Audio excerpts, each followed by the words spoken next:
Okay, so thank you all for your attendance this morning and welcome to this meeting of the Black Isle and Easter Ross Area Committee. Please note that this meeting will be recorded and thereafter archived for public access via the Highland Council's YouTube channel. So good morning, everyone. First of all, can we start off with any of the appointment of a second vice chair, which is the first item on the agenda. So do we have any nominations for the appointment of a vice chair? Maureen Ross. Oh, sorry, Sarah. Yeah, I'm seeing you put your hand up. I didn't see hands going up. Apologies. I actually haven't spoken. I haven't spoken to Maureen, but great minds think alike, Derek. I would second that proposal, but obviously don't want to bounce anything onto Maureen. But I'm quite used to getting things bounced onto me. I know. No, that's fine. It's a good way for me to learn about all the issues in our joint wards. So yeah, thank you very much, everybody. Thank you. Okay. Are there any other nominations for the second vice chair? Well, in that case, I would duly like to say that, Maureen, you are the second vice chair, and very much congratulations. So thank you. Thank you. Thank you. Before we move on to the agenda for the meeting properly, I thought it would be a good idea to take a few moments and remember Alistair Rind. So it feels like a very strange thing to have happened since the last meeting of this committee.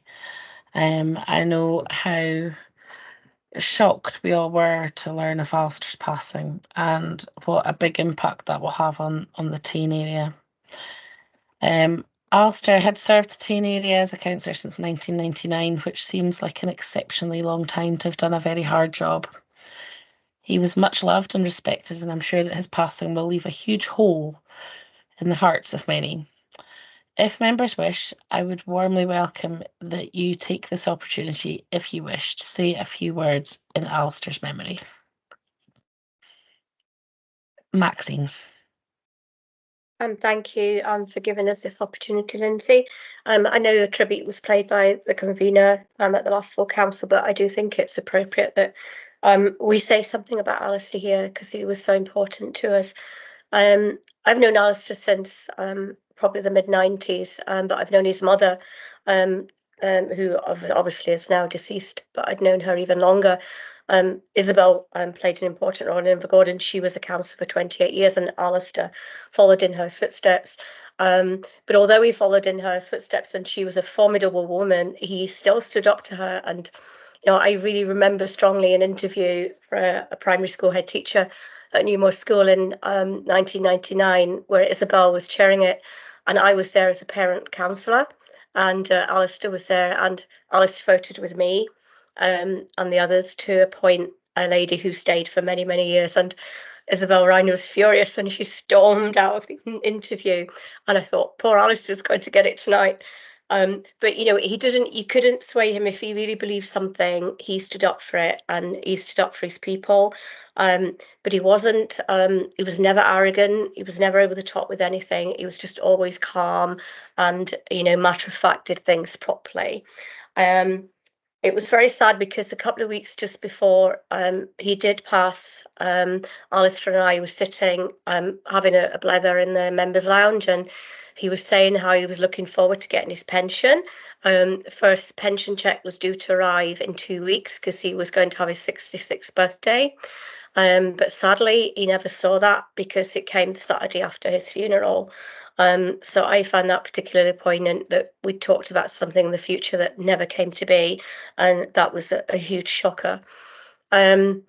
If Isabel, his mother, had been alive now, she'd have been hugely proud of him, as are his own family, no doubt. But I remember saying to him, not at the last election, I think it was a few before that, he always used to write on his election leaflet about his mother being a long-term councillor for Tain, and Derek will probably remember this. And I said to him once, I went up to him at the count and I said, you don't need to mention Isabel. you get elected in your own right, Alistair. You have done so much. You do not need to mention your mother. So I was looking forward to the time that he didn't mention her, but I think probably like many of us, he was probably going to retire at the end of this term. So yeah, I just want to say an absolutely amazingly kind man. He would often leave me messages if he knew that something bad had happened in the press, and most recently he did. Left messages on my phone to say he was there if I needed to talk, and he was so kind to everybody. So I will, like everyone else, really miss Alistair. So yeah, sorry about that. Thank you, Maxine. Derek. Thanks, Lindsay, and thanks, Maxine. It's a really nice tribute. Yeah, I think you know, I've thought about this a lot, and you know, I've mentioned some of the things in Tain that Alistair was involved with. Quite often, you hear of the Tain Gala, but Tain Task Force, Tain Initiative, Tain Old Folks Party, the Vintage Car Rally, the Highland Games. His involvement with the parish church was really very extensive, and he both as a member and an elder and a supporter over many years. His work in the community, as well as you know, the business that he started and ran, that's been very successful, and that's a tribute to a meticulous attention to detail. You know, he got everything right for people. That's a really very difficult role to have in any community. You're dealing with people when they're at their most vulnerable, quite often after a shock. You know, quite often people pass away unexpectedly, and the help that he's given people, I know, hasn't just been at the time of the funeral. Alistair's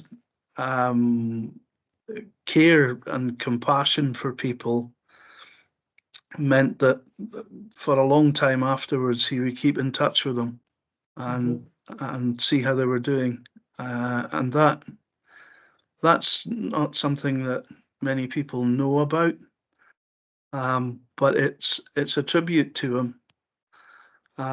That's what he did, and I think what that shows, you know, is an ability really to empathise with people and to be supportive at every stage in their lives, whether it was at school, where he would always be there for TRA parent council meetings. The work and commitment that he did to get that school built, you know, and it's really sad to see that he hasn't lived to see it completed. But it'll be a legacy for him, one of many in this community. And I think, you know, all the things that he was involved with that brought enjoyment to the town, I hope they'll live on as his legacy for the community. And if they do, every time those events are held, you know, I hope we'll all remember to say a thank you to the individual who was involved in setting so many of them up and in running them so successfully for so many years.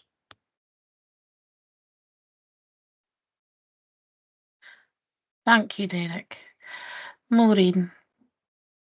Well, Derek's really covered an awful lot of what I was going to say about Alistair. An awful lot of what he got involved in the community made us feel good, put a smile on our faces, and we all looked forward to these different events. And the other side of him, the councillor side of him, he would attend to whatever the problems were. He was on it just straight away to see if he could help the constituents. So he got me involved in council. He didn't take no for an answer. He kept pushing, and I gave in the end. And I was very grateful that every week, maybe twice a week, he would phone me to see how I was getting on and was I needing any help.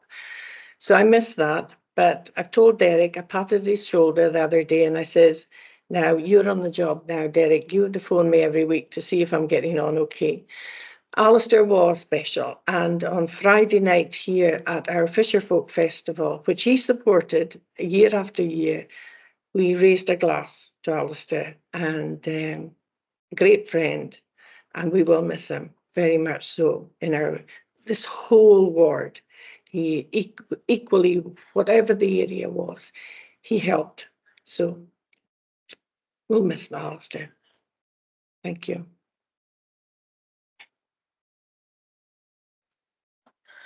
Okay, and can I thank you all for your lovely words, because I think they mean a lot, and I think I'm sure if he could hear them now, he'd be thoroughly blushing. So, okay, shall we move on then? So the next item on the agenda is the apologies for absence. Was it Phil or Gillian? Have you got confirmations of the apologies for absence? Hi there. Yes, apologies have been received from Molly Nolan and Tamala Collier. Thank you very much. And do we have any declarations of interest or transparency statements? No. Fabulous, thank you. So that's us moving sort of swiftly on to number 4 as quickly as that. So thank you, Sam, for being with us today. If I could ask you to introduce the fire report, I'd really appreciate that. Okay, so I take it everybody has a copy of the report that Susan's done for us all. Yep. Yes, thank you. Okay. So how would you like to do this? I think the last time when I did this, basically we went through it section by section. Then I took questions after each section. Should we just do that again? Either that, or if you're happy to just run through it and we'll take members' questions at the end, either or, because it might be quicker to take multiple questions in one go. Surely, yeah, that's fine. Okay. Okay, so I'll probably skip by the pictograms because they don't take a lot of explanation, and we'll go straight on to the kind of performance highlights for the service for this. So it's actually for a 6-month period now, not the quarterly period, because the two have been combined. And so we've got for this 6-month period, we've had 5 accidental dwelling fires within the Black Isle and Easter Ross area, and this is below the 3-year average. And there were no accidental dwelling fire fatalities and 1 accidental dwelling fire casualty. And I've looked at the incident, and it was there were very minor injuries, and it was first aid at the scene. So although we have 1 casualty marked down, it was really little more than first aid at scene. So that's a relatively small number for this period. 10 deliberate dwelling fires, and so 3 of these were deliberate primary fires, which are of course house fires, and then 6 secondary deliberate fires, which can either be refuse or wasteland, or some other smaller fires, and one of these was a chimney fire. And so these are all, again, fairly low numbers, and because we're dealing with such low numbers, it's kind of quite hard to identify any trends. But as always, Scottish Fire and Rescue Services is working towards reducing all kind of deliberate fires within the community, and our crews are out on a regular basis engaging with schools and community groups to kind of spread that fire safety message. So there were 4 non-domestic building fires, and so these would be things like hotels, businesses, and none of these were particularly serious fires. I had a look through the fire reports for these. So these were all small kind of electrical fires, nothing that caused any significant damage. Throughout the period, we attended 16 road traffic collisions, which is above average.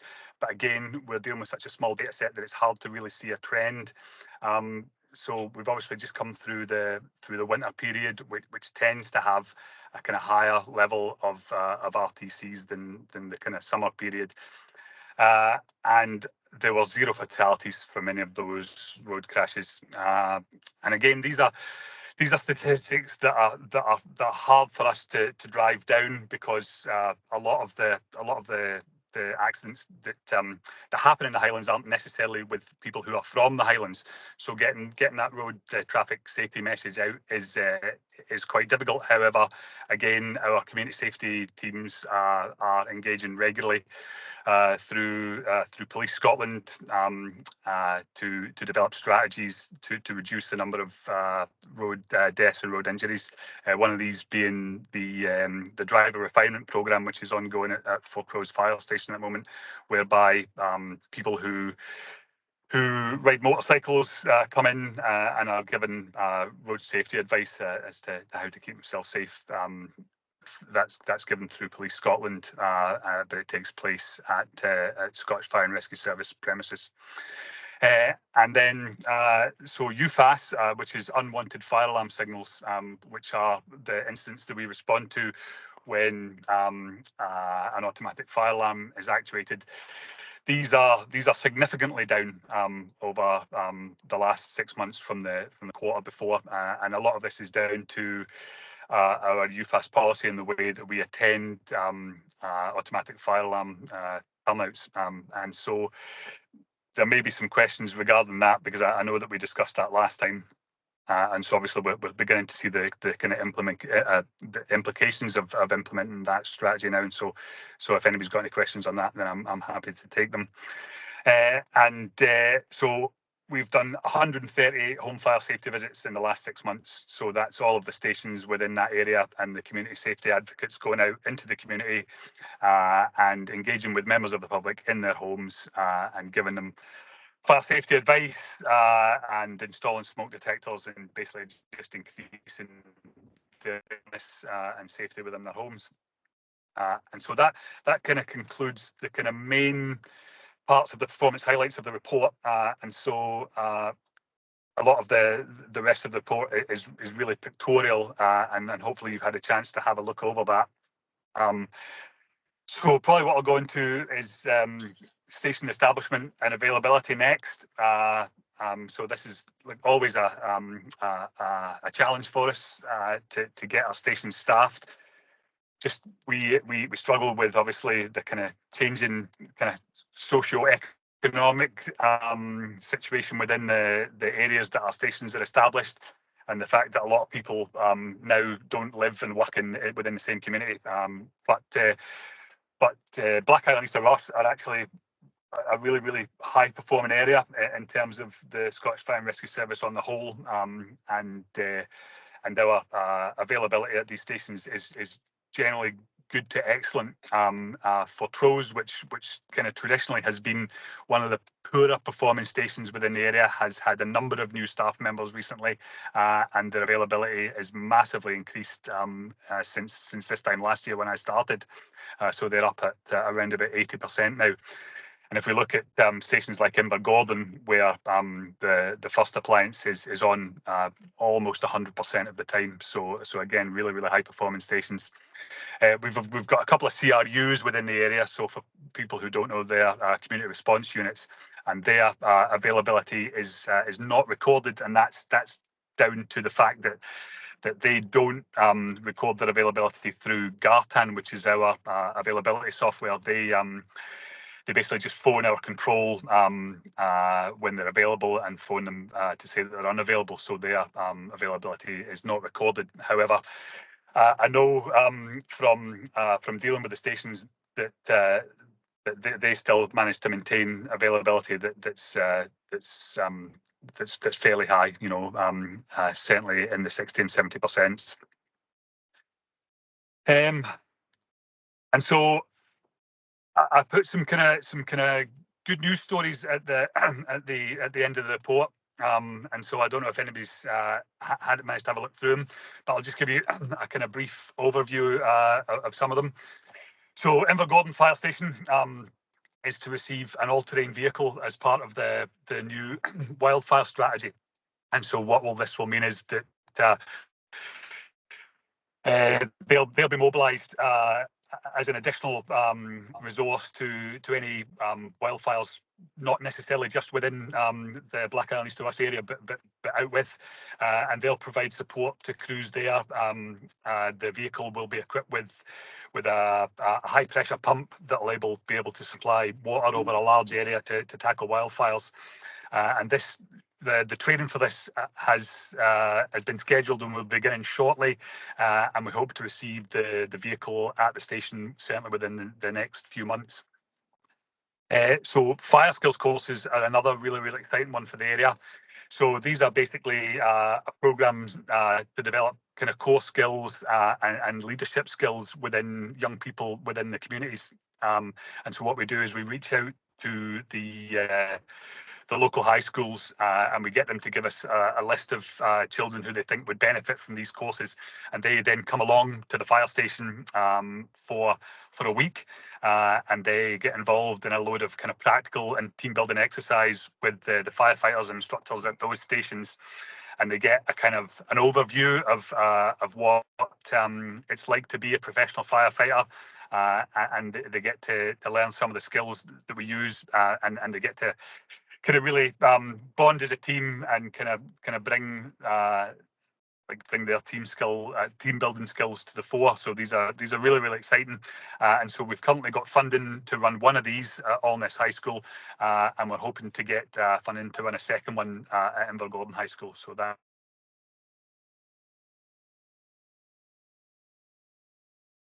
Oh, have we lost Sam? Yeah. I'll give him just a wee second. Oh Oh, no, dear. Sam.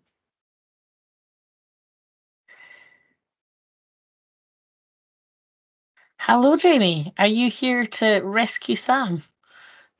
I was just hiding in the background. I could I've got contact with him if he texts me. He knows I'm here. But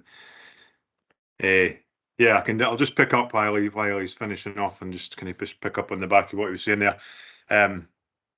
But a really good addition, the fire skills courses, and we'll look forward to reporting back into the committee in the near future and how successful these events are. Obviously, I've had the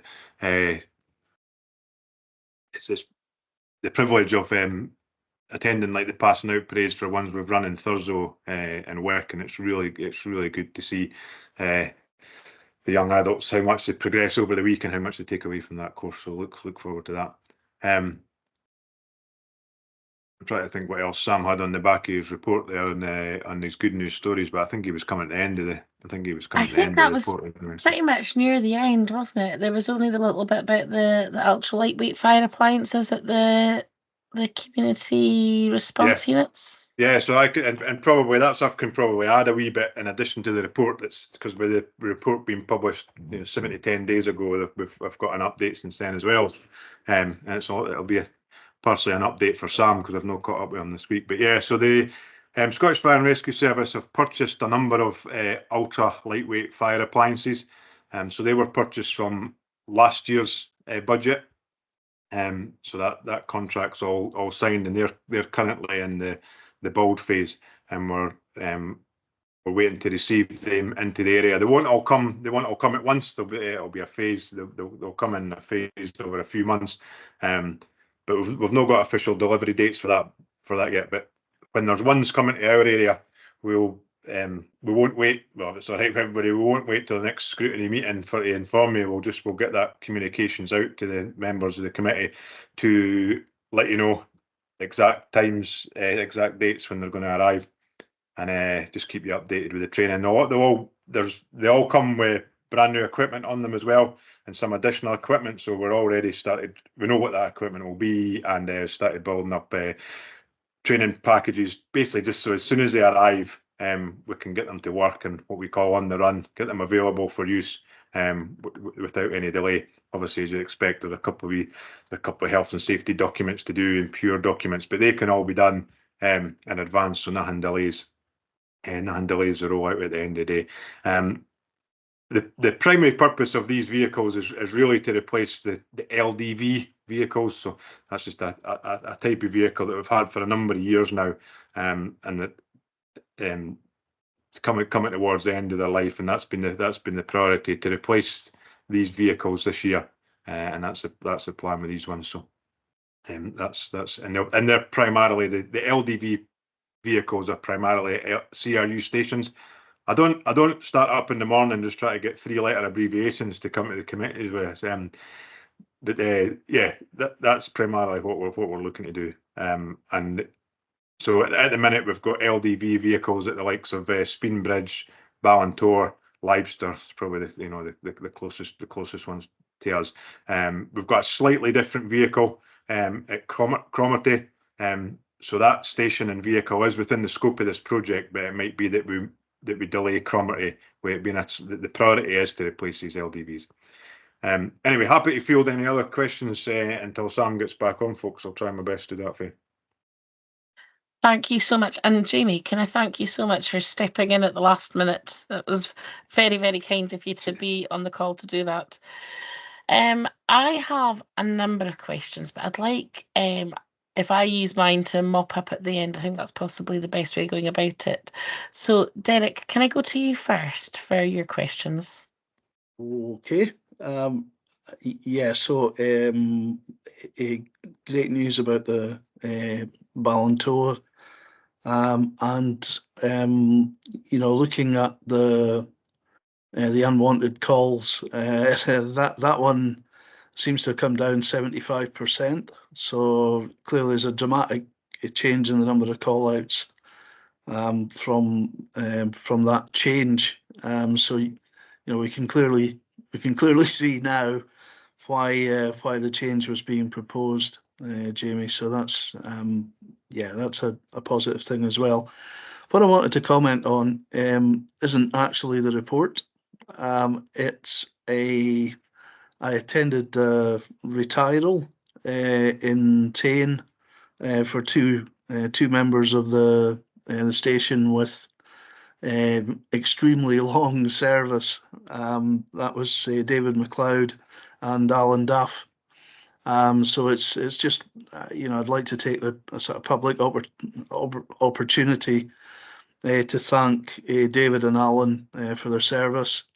David was a year above me in school, and Alan Duff was the nearest person to me in age all the way through school. So I've known these guys all my days. So it was really nice for me to be asked to attend that, and I thank them again for their service and the many years of dedication they've given to support the safety of the public in Tain and Easter Ross. So thanks very much.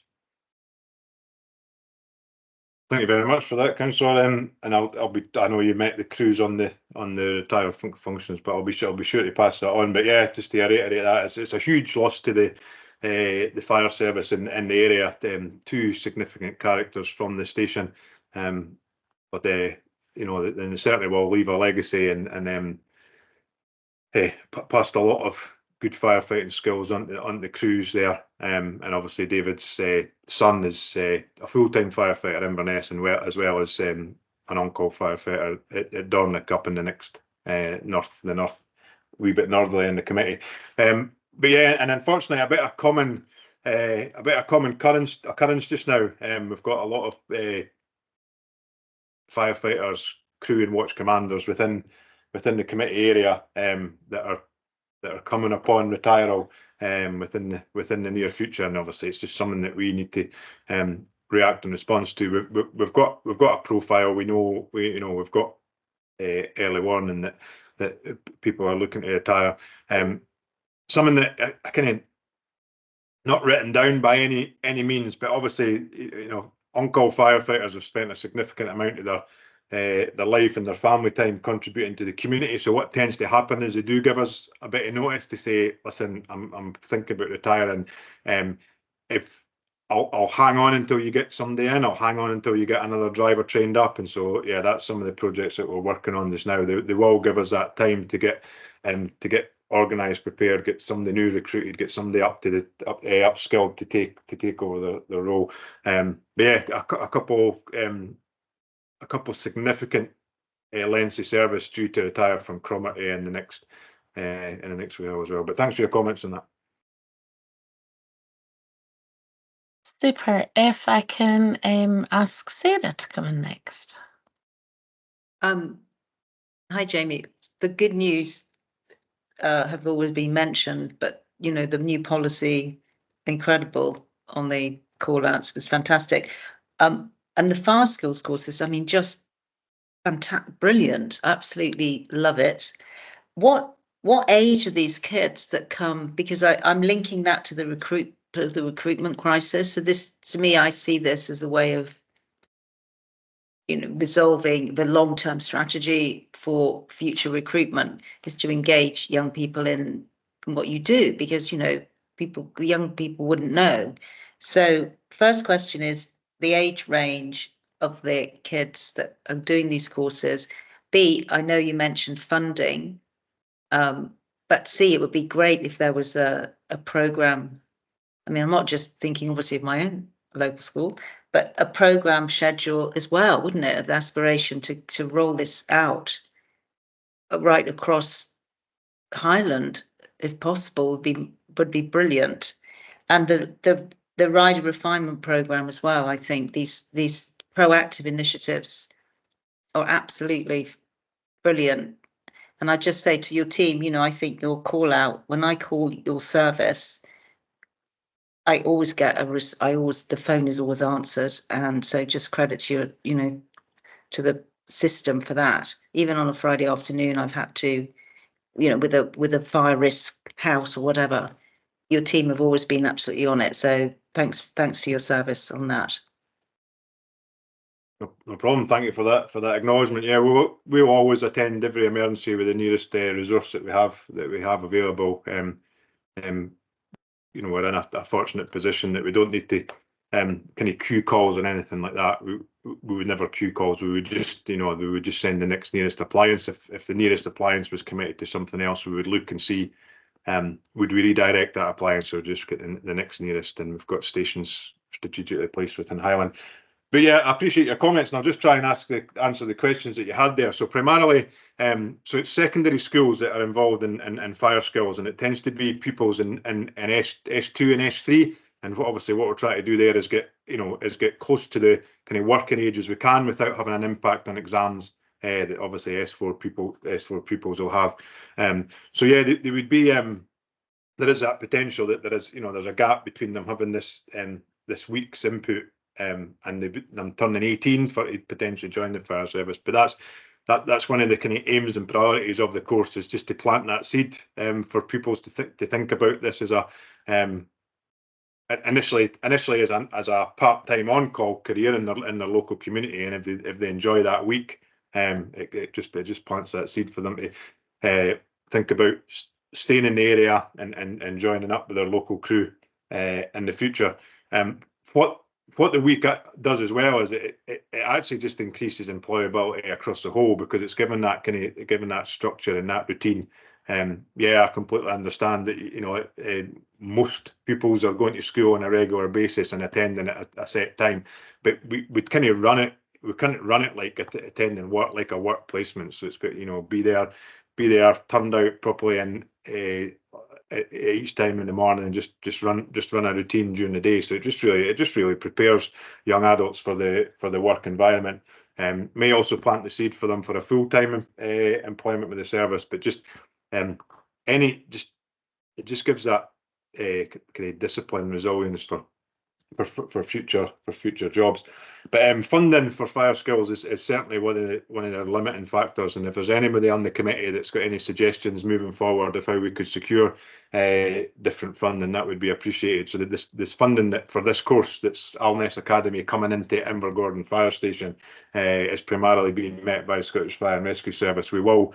So the ones that have been involved in Thurso, we've had really good support and kind of like sponsorship essentially from Tesco's, which is like next door to Thurso Fire Station. But if there's any other opportunities that the committee can think that we could explore, because that really is that limiting factor, and to get regular funding, which would then come into, like you say, to have a regular syllabus or a regular routine of courses around the area. But yeah, we've done them in Skye, we do them regular in Thurso, they've happened in Fort William, but Timsey, for this committee, that Sam's outlined where we're looking to achieve this one at Alness Academy, really look at Invergordon Academy, and then certainly moving into Black Isle, it's something we would like to extend there if we can get the funding.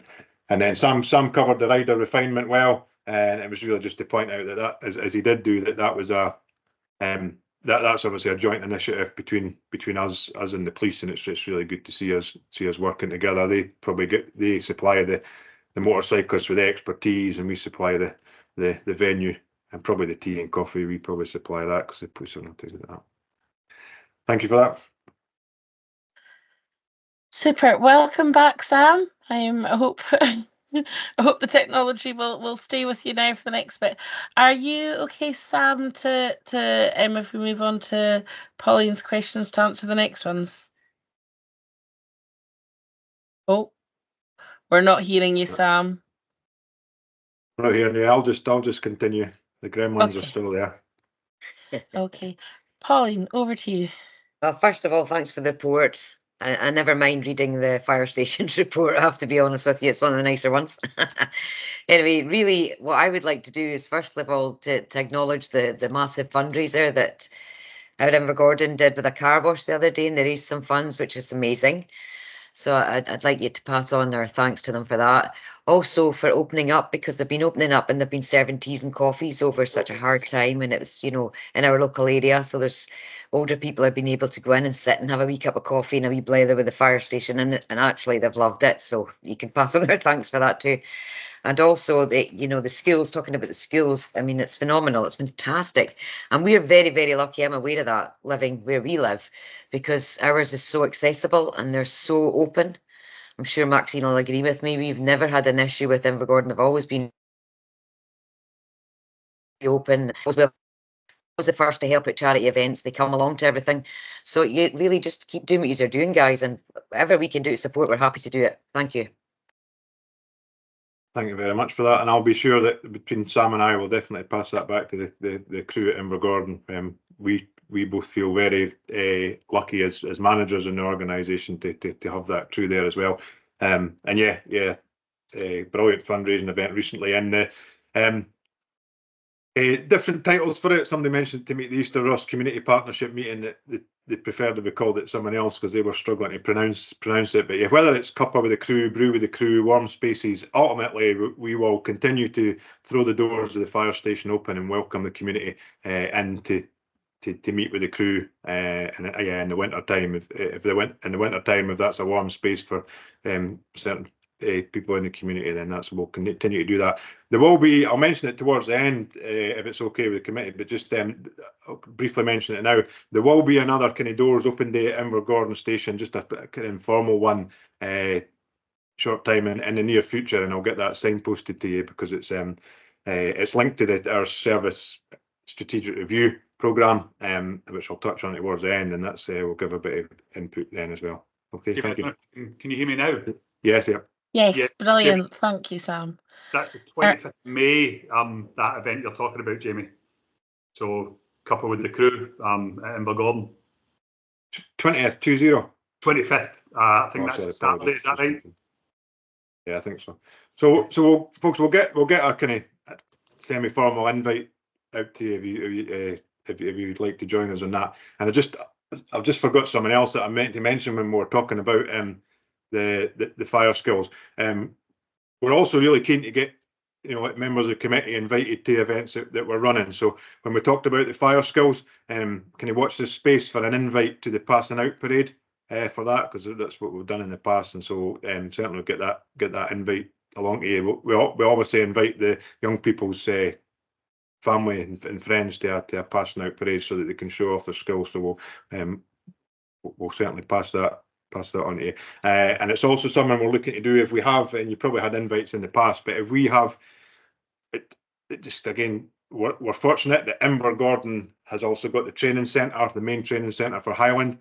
So if we've got recruits at the training course at Invergordon that's going to be joining any of the stations within Black Isle and Easter Ross, we'll extend out an invite to you as well to come and see the new recruits showing off what they've learnt in their 2-week course. Thank you. Super, thank you. Maureen, I'll hand over to you then. Okay, thanks very much for this report. Lovely to see this forward thinking about working with the schools. Great. Welcome that very much so.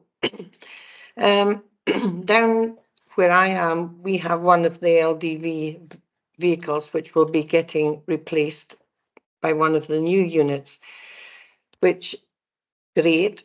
But I was just wondering, when was the last time an assessment was done for the needs of this area? Because things have changed, the whole landscape has changed. We have quite a bit of industry now where there is a fire risk hazard there. We're going to have about 39 Glenmorangie warehouses sitting on our doorstep, less than a quarter of a mile from the village here. The possibility of the biodigester, if it comes. We have NIG about a mile or two down the road. And then, of course, there's going to be the increase in housing. So it's whether Ballantor is getting to the stage that it needs to be upgraded to be able to do house fires or fires to garages or premises, because I am a bit concerned that there's going to be more housing in Tain, more housing in Invergordon, Alness, and on the Black Isle as well. And units could be stretched to the limit, and every minute counts when it comes to a fire. So I would just welcome risk assessment again, because I was on a community council, I'm sure about 20 years ago, when we were talking about the last risk assessment down here. So things change over the years. So that's really the only thing I would like to bring out. Other things folks have spoken about already, and you've answered very well. So I'll leave you over with that one. Yep, all right. Thanks very much, Sam. Are you all right if I just come in and then I'll give you can ask you? Yeah, absolutely. Yeah. Just I'm kind of not to steal your thunder. But yeah. Thank you, Councillor, for the questions and comments there. And then obviously there's a specific on the kind of Ballantor and Seaboard Villages area.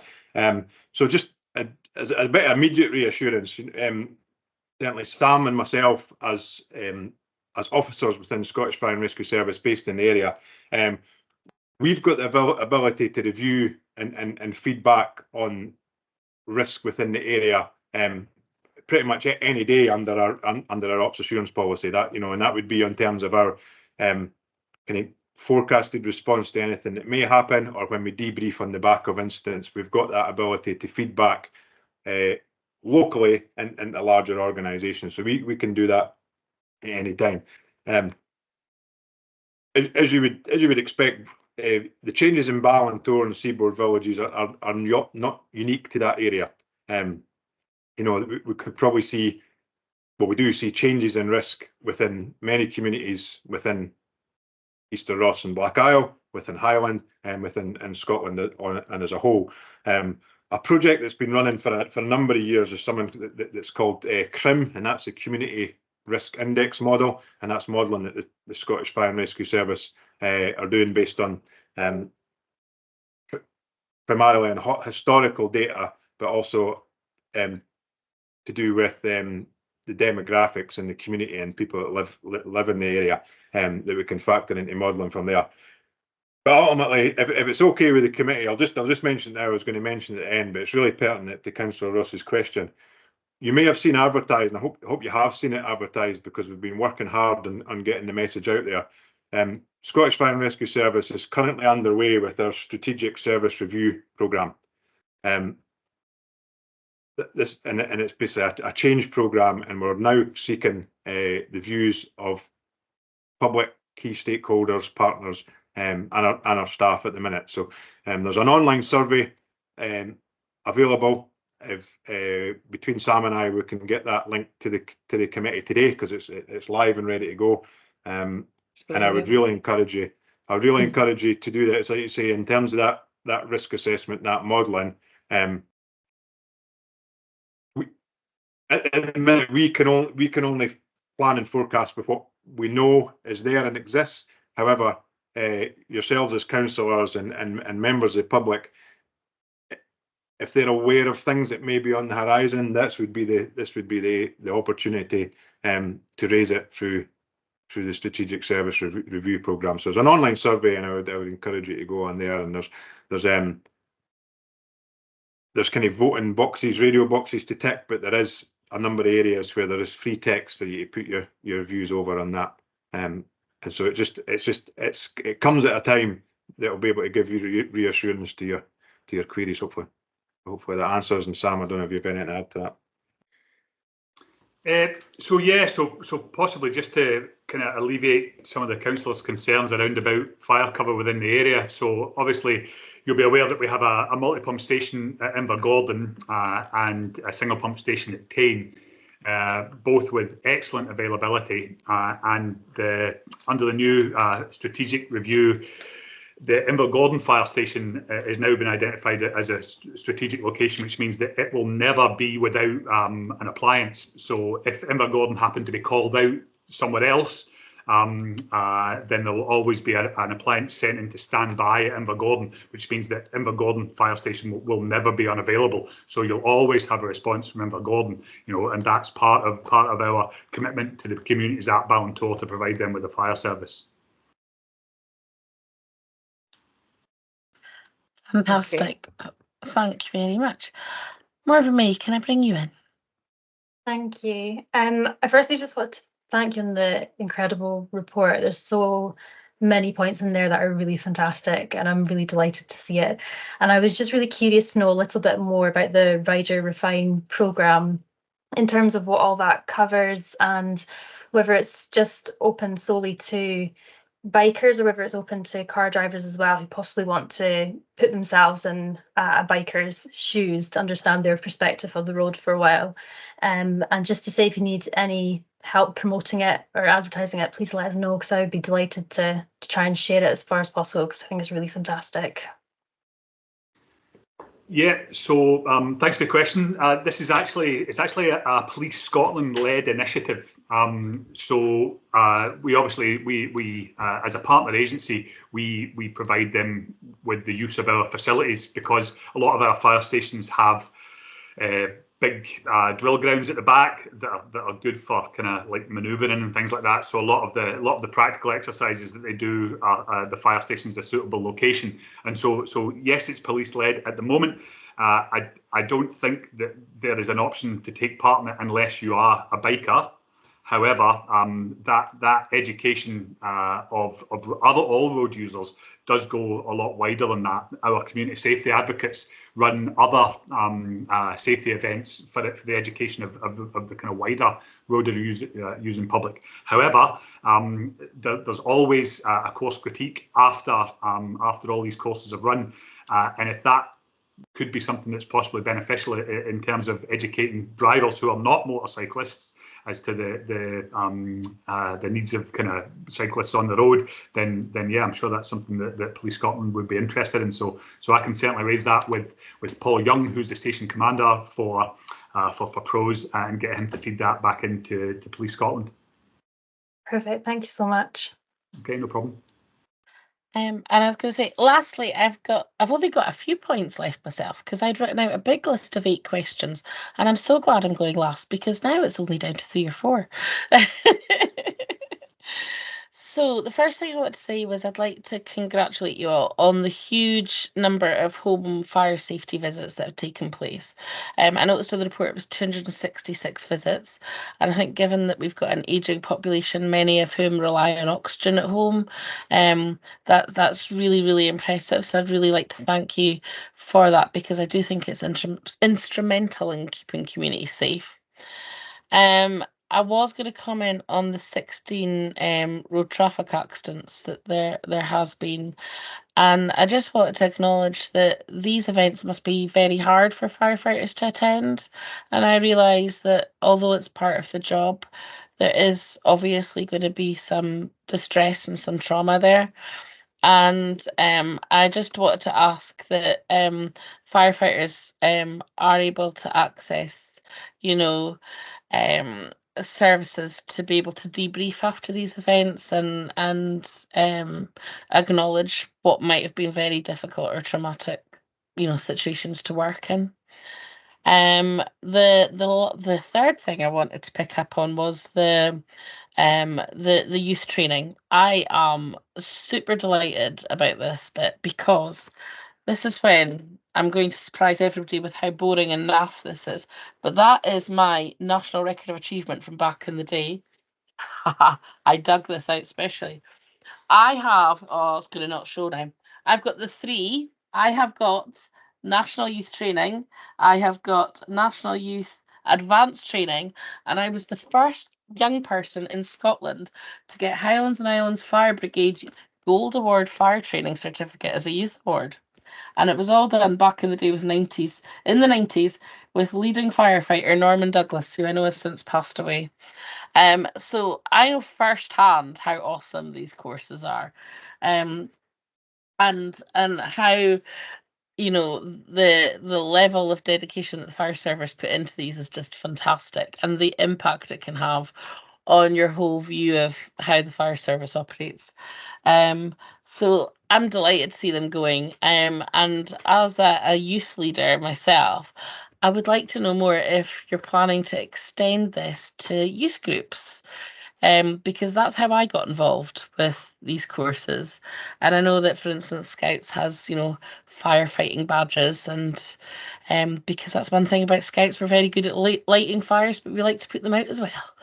And the last thing that I would like to bring up, just because it hasn't been mentioned so far, is that I know I'm going to be attending the James Braidwood Service of Commemoration in Fortrose on the 23rd of June at St Andrew's Church in Fortrose.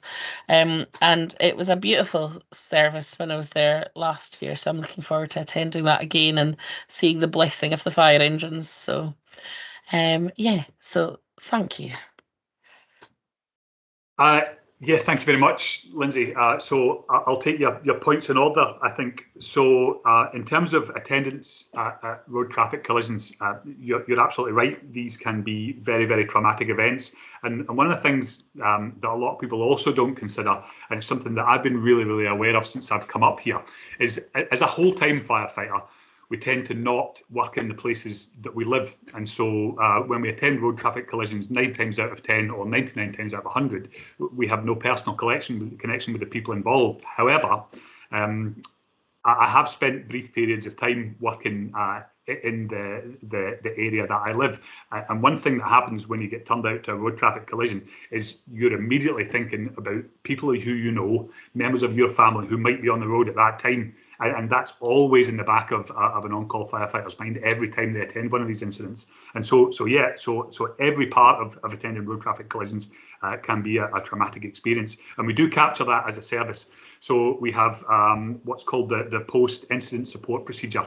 And anytime there's a fatality or a serious injury, or in fact any injury that might cause distress to any of our employees, then we implement the PISP, or the post-incident support procedure. And that means that everybody who attended that incident will get a letter, and it basically contains a debrief of that incident, and it allows them basically to reach out for any support that they might need.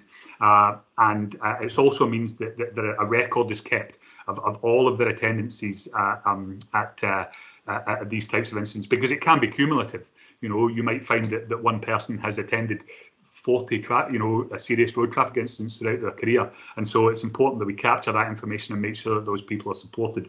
And also, we're very good at hot debriefs in the fire service, which basically means that immediately after the incident, all of the firefighters will get round and we'll talk it out. You know, we'll talk about how the incident went, what we did well, how we could improve the next time, and just that process is quite cathartic. You know, like generally speaking, the majority of road traffic accidents have a positive outcome. You know, and so the ones with fatalities are thankfully fairly few and far between. And so, you know, we are able to, by reflecting on the work that we've done at all incidents, we're able to increase our skills, make ourselves more efficient, better at the job that we do, and that is massively beneficial when we attend these incidents, being able to be absolutely 100% sure that we're doing the best job that we can. And that's basically how we support our firefighters throughout these incidents. In terms of the fire skills courses, yeah, we're really excited. So we've now got 8 trained personnel at Invergordon who can deliver these courses, and so yes, we've currently reached out to the high schools within the area. They're very, very expensive to run, and currently we've only got funding for one, hoping to get funding for a second one in the near future. But in terms of like groups, we are already working with a lot of youth groups in the area. They regularly come and visit the stations, and whilst there's not like an official course for them to take part in, you know, they'll come along to the stations, they'll have a look at the fire appliances, they'll get a talk from the operational crews that are there, they'll be allowed to come out the back, see some of the equipment. You know, sometimes we'll have a car there that we can cut up and show them, you know, the RTC gear in operation. So we're already engaging with those groups. In the future, it may be possible to identify groups that might benefit from, you know, from fire skills. I don't think there's anything in our guidance that would preclude them from attending. It's really down to funding in the future, which you know, I know that the Invergordon crew have reached out to local businesses within the area. So I know Morrison's is supporting the crews, providing sandwiches and things like that for the courses, which obviously reduces our running costs, which means that there's more money in the coffers for future courses. So that is all ongoing at the moment. And then obviously we've got the James Braidwood event on the 23rd of June, which hopefully will be quite a significant event. So I know, like obviously, his connection with Lady Braidwood, who lives locally. I meet her quite regularly when I'm walking the dogs in the woods at the back of the house, and so she's really excited about this, with it being the 200 years. And again, you know, there are a lot of kind of local businesses and clubs that are keen to be part of the event. Oh, excuse me, that's my phone. I'll just silence that. So yeah, I'll certainly be there on the 23rd, and I know that a lot of my colleagues are planning to attend as well. So we'll see you there. Fantastic. Well, listen, thank you both so much for your time and for coping with your technical difficulties with such skill there. So yes, so thank you so much for your time and effort with both the report and answering all of our questions today. Sorry, Jamie. Chair, do you mind if I just ask a very quick query? It's and try and not show my lack of IT skills. What would be the easiest way of me sharing a wee link to the committee on that service to view online survey? Is that something that I could send via maybe via the meeting structures for this. I think was it Fiona that was maybe taking the papers in, etc. Could we send them in the same email address as Gillian? Yeah. If I can ask you, is this something that it's a link to a survey, so could it go in the minutes? Is that what it is? Yes, that could go in the minutes, or if you send it to Fiona McBain, like you would normally send your reports, she can make sure that it's circulated to everybody that it needs circulated to. That's brilliant. Thank you. I'll speak to Fiona, because I know obviously we don't want to inundate councillors' mailbox with the same link a number of times, but we're keen. We'd rather you got it twice than not at all. Getting it 7 times is not very fair, but we're just really keen to know where the online survey is, and encourage you to follow it in and share it far and wide with out in the public and people, you know. So anyway, thank you for that. Thanks. Sorry, Sam. Hi, yeah, thanks, Lindsay. So also on the SSRP note, the event on the 25th at Invergordon Fire Station is predominantly public engagement. However, I'd be delighted to see any of the local councillors who might want to turn up at the event. So we'll have some literature there, and we'll have crews kind of on site as well, and I'll be there to answer any kind of questions that you might have. And so if you wanted to come along, then you'd be more than welcome. And just on a personal note, I'd like to say thanks to Derek as well, who I haven't spoken to recently, but who came along to the retirement event in February for 2 of our long-serving members in Tain. So really just thanks, Derek, for popping onto that. It was great to see you. Just to kind of recognise the commitment that those 2 firefighters have given to their community. So it's nearly 80 years between the 2 of them. So it was quite substantial. So it was good to see you there, Derek. Thank you. That's all from me. Thanks. Brilliant. Thank you, Derek. Just in relation to the publicity, I know that Duncan from the corporate comms team will probably be looking for things to pick up from the meeting. So it might be that that's information that corporate comms could help share for the fire and rescue service. There you go. I gave the job a cheer up, and I'm interfering. I'm interfering again. You're absolutely fine, Derek. Fantastic. Well, again, thank you both so much for coming along. I really appreciate it. And we will move on now to item number 5, which is all to do with the Common Good Fund and the proposal to dispose by sale of the bust of Sir John Gordon by Edme Bouchardon. I hope I've pronounced that right. So...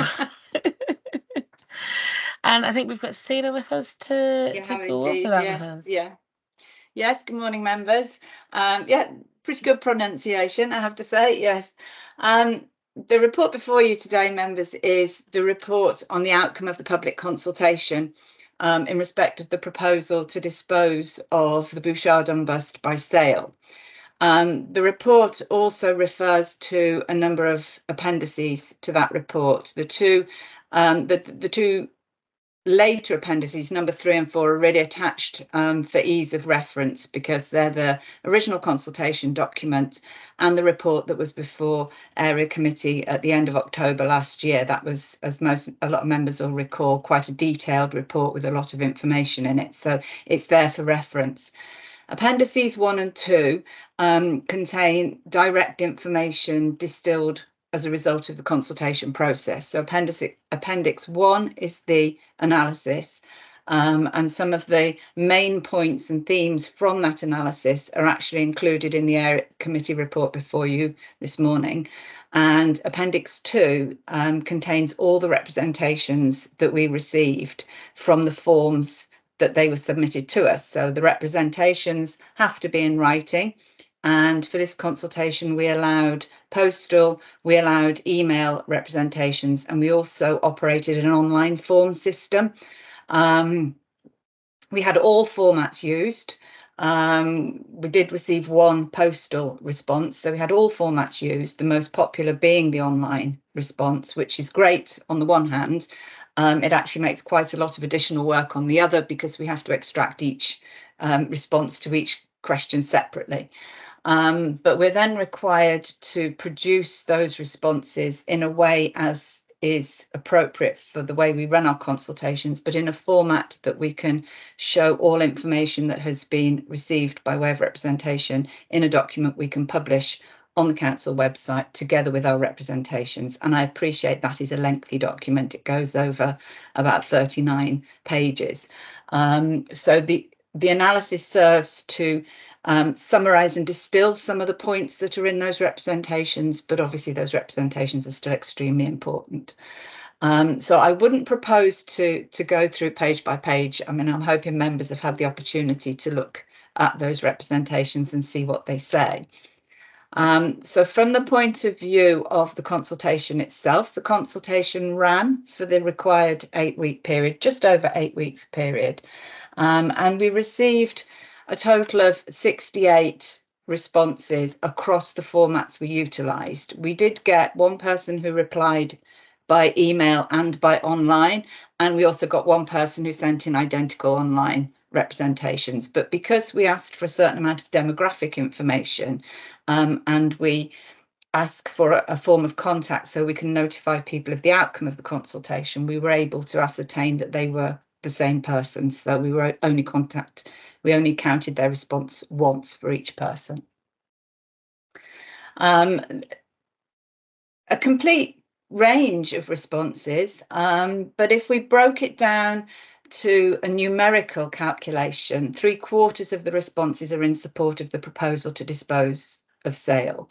A number of those responses highlighted the fact that if it's not possible for us to have it on local display, and if it is possible for us to have a very good replica, then the more sensible option would be to sell and to recover that capital receipt into Invergordon Common Good Fund, where it could be of active use for the current and future generations.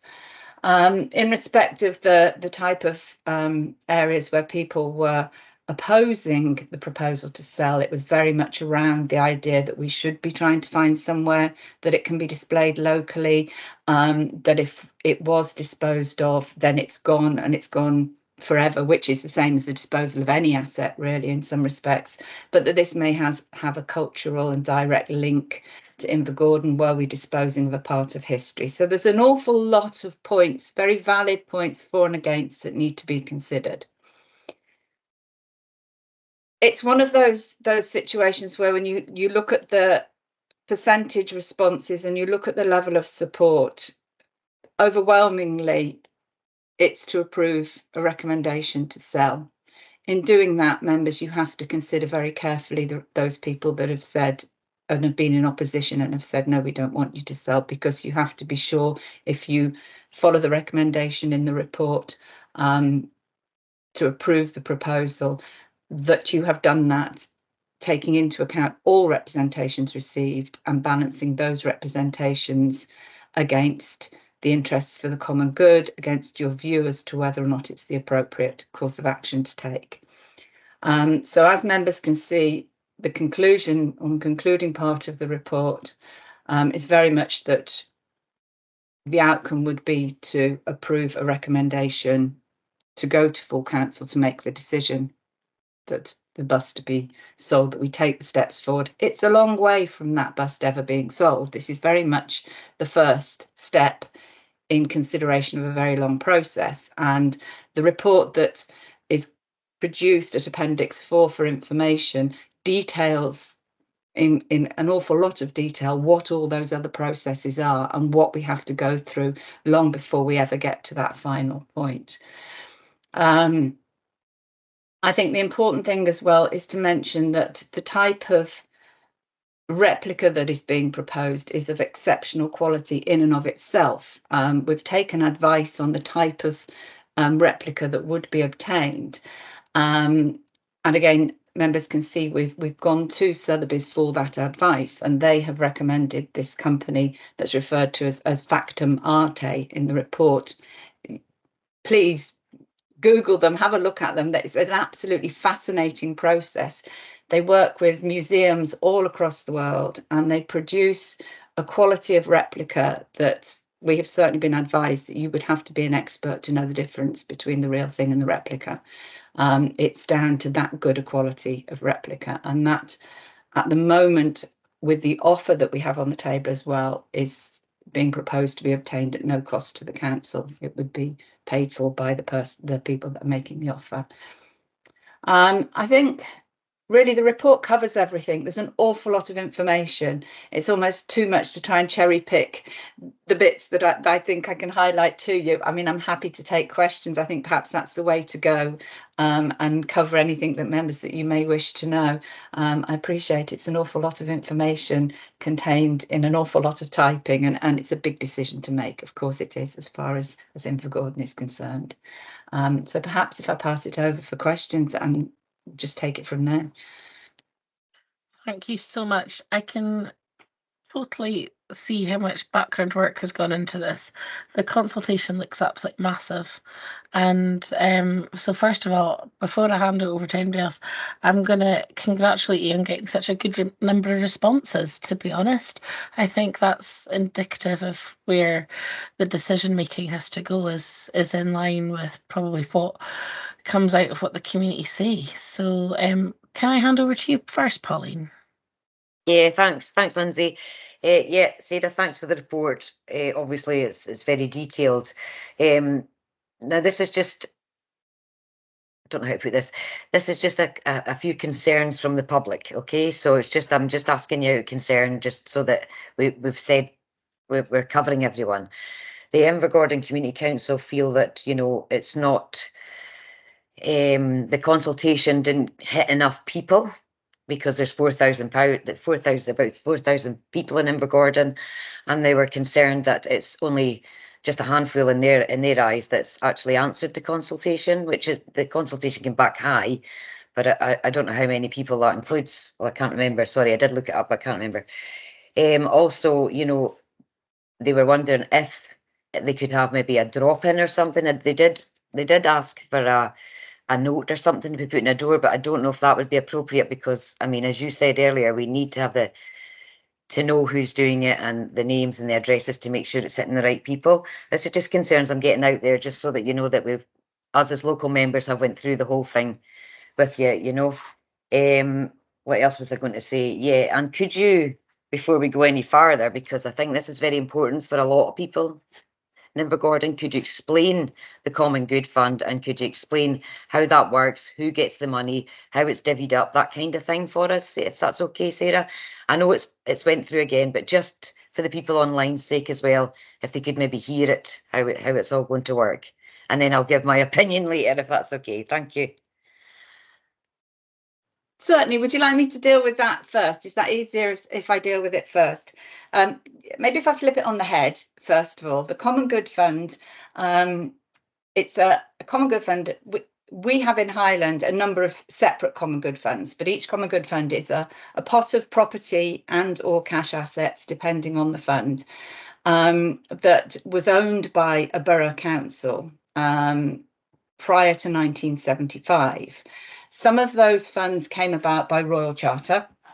So Highland has some royal boroughs, and some of them came about as a result of acquisitions and gifts and bequests that came into the borough when they were a borough of barony. So that's the level below royal borough.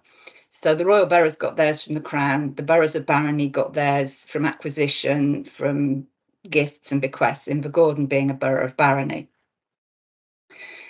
Come 1975, the borough council system was abolished, and we moved into the district councils and the regional council, and then thereafter in the 90s we moved to Highland Council. And at each stage of the reorganisations, there was legislation that passed that vested the common good property into the corresponding councils. So the borough their common good was vested to the district councils, and thereafter it was then vested to Highland Council. And in each case, we were required to administer and manage it and keep it separate from other Highland Council funds. And the best analogy that we have is it's very similar to how we have to manage housing revenue.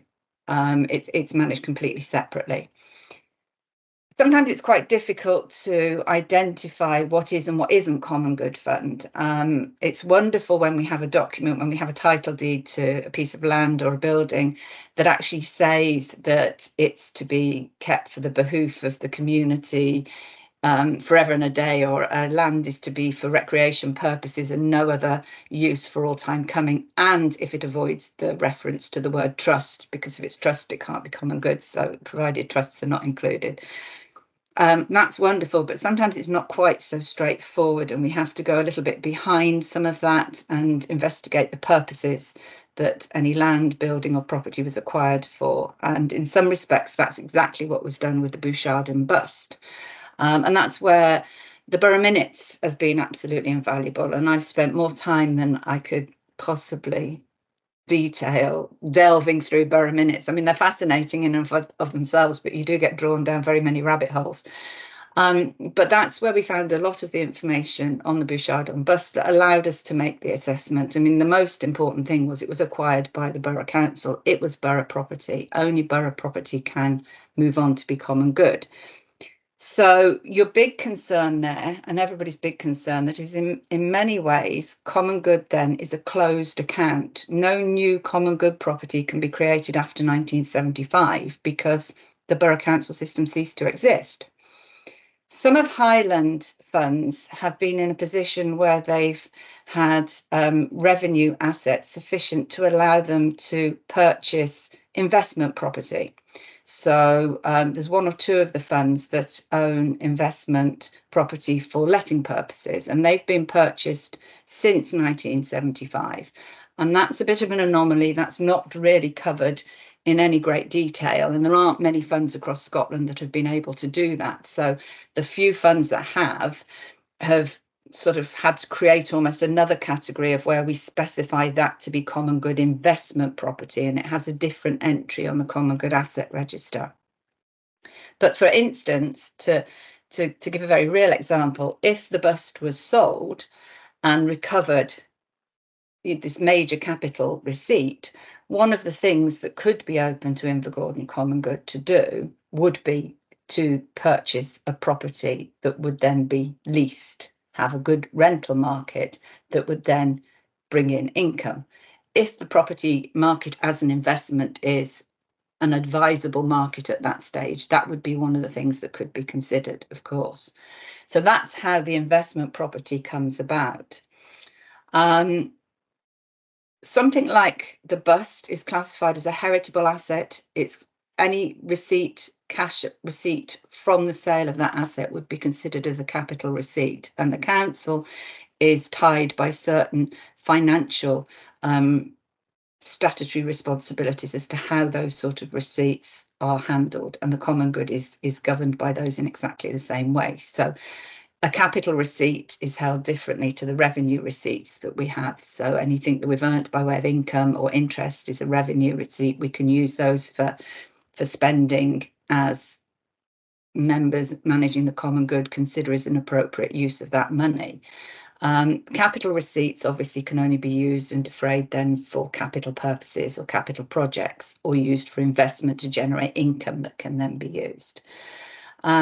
So when you look at somewhere like Invergordon has just the one property asset, which is the town hall. We've not yet managed to find any other property, and we have had a look as part of our general reviewing of places in and around Invergordon, or if anything crops up that where we're leasing it and a lease is up for review, we will always look at it with a view to considering whether or not it might be common good, for the simple reason that historically, quite often, property that should have been categorised as common good has not been categorised as common good because of how services owned it following the reorganisation of the councils. At the moment, we've only identified the town hall as being common good property. So Invergordon is one of the smaller funds that we've got in Highland, because beyond that they have the valuable Invergordon, the Bouchardon bust, and they have a number of other arts and artifacts and pieces of sculpture and things like that, or pieces of artwork that in and of themselves maybe don't have quite such a high value, but they're the things that most of them are in the museum. So not a massive amount. They have a small amount of cash reserves, and obviously, as you're aware, members of the town hall itself only generates a relatively small amount of money, and that's now subject to the investigations and the procedures to see where we go as far as the town hall is concerned, what the next step is that, but I'm sure that'll come as part of another report. So that's where we are on common good. I don't know if that sort of explains what happens. Now, when the management of the common good comes before an area committee, there are usually monitoring reports. You'll have seen the monitoring reports that come before yourselves, the financial monitoring reports. If and depending what happens, say the bust was sold, that obviously will make those monitoring reports and planning a very live and real issue, something that perhaps Invergordon hasn't necessarily had to do very much because they haven't had an awful lot of cash reserves. So that will produce a lot of maybe sort of strategy work as to the best way forward and looking at what the best proposals are to do with that. And much of that work would be governed by what the economic climate would be at the time for any decisions that might need to be made for investment. So we're trying to cover all bases in the reports, but also because this is only the first step in what's going to be timely a lengthy process, what might be relevant now in a year's time might not be the appropriate way forward. So we're trying to get that across as well. And I think that's perhaps caused a little bit of confusion, that we can't be absolutely explicit right now what you might do in the event that those funds were received. And I think that's the fairest way that we could be, because you don't want to tie yourself to something now that may not be the right thing in the future. I think at the moment we are only just sort of taking, although we do encourage a lot of consultation, obviously community councils have responsibilities. They're there to get the information from the members of the community and to feed that information very much into the elected members, which is yourselves. And we did address the points that you've raised in respect of whether or not there should have been a mail drop or whether or not there should have been a public meeting, and how you get the consultation out to as many people as you do. Were raised obviously by the community councils in the consultation process, and we responded to those. I mean, the community council, Invergordon Community Council, certainly I notified by email. I sent them a copy of the consultation document on the day the consultation opened, and as I always do, I said, please spread this far and wide. I say it to everyone, even if it's only a football club, please spread it far and wide, get the information out, encourage people to respond. There's no legal requirement or statutory requirement for us to hold a public meeting. We can do if we want to, but even if we hold a public meeting, those representations are required by the guidance to come in writing. So they could hold a public meeting and take a public vote, and it would still come down to someone putting that in writing to me for it to be a valid part of the consultation. It was perhaps unfortunate that the drop-in seemed to just come very much at the 11th hour, because it came at a time that I think those of us that would have been quite happy and willing to have offered sort of information there had already got commitments and we were all elsewhere. I think that's unfortunate, and I think it's a great shame. But it's quite hard to know how you can get it out. And I appreciate, yes, it's on the council website. It is going out in social media. It was very much a public item. The committee report on the 30th of October, that was picked up, and certainly the earlier one that where members commissioned the business case and the options appraisal, they were very much in the public eye. So there was a lot being circulated about the bust, and a lot of information was out there, and I'm not really sure how much more we could have done to have got out to every house. I mean, we've not done a mail drop. in any consultation, but that doesn't stop the community council from doing any form of canvassing from door to door. I don't know how community councils take their feedback from members of the community. You know, we rely on them to have their systems in place really to do that. I don't know how they do it. We had got it on social media. We got it. It will have been picked up by the press. I'm aware it was picked up by the press. You know, that will have come out into the national papers. It'll have come out into the local papers. So I'm not at the moment quite sure how much further we could have gone. So yeah, I think that sort of covered your first 2 points in a one. But I did flip them on the head because I thought, let's get the common good clarified first. No, thank you very, very much. Great, Sarah, thanks. Can I come back in later on as well, Lindsay, if that's okay? Thank you. Absolutely. Pauline, I don't mind you coming back in now if you want to, but sorry, some of your contribution I keep cutting out. It's very frustrating, so that's why I'm keeping my camera off if people wonder why. Obviously we're new to this bigger committee. I have grave reservations about this, just instinctively, and I know I'm kind of feel a bit late to the party, and I've done some of my own kind of it's like playing on my conscience. I've done a bit of my own kind of research into this area, this market, whatever, art. For me, this is a massive part of our heritage that we, you know, the word dispose of just, it makes me shudder. That, you know, and Invergordon's heritage at a time when Invergordon is earmarked to have some kind of economic renaissance, and we're just going to flog off a bus to the family that created the town. You know, I mean, however it's done, it needs to be seen somewhere, in my opinion. I genuinely feel for the process to be seen to be transparent, a second opinion is valid at this stage. And I know no one's going to like me for any of this. I mean, I feel for something of this value, that should be standard procedure in the process anyway, because the public have to trust the process. 68 responses is not a great response for a consultation of this magnitude, for selling something of this magnitude, in my opinion. Community councils matter, and it worries me that they oppose this. And also, they have no money, Sarah. They haven't got money to door-to-door canvass or do mail drops. They literally have no money. And some community councils are really proactive and wealthy because, you know, they don't struggle as much as others.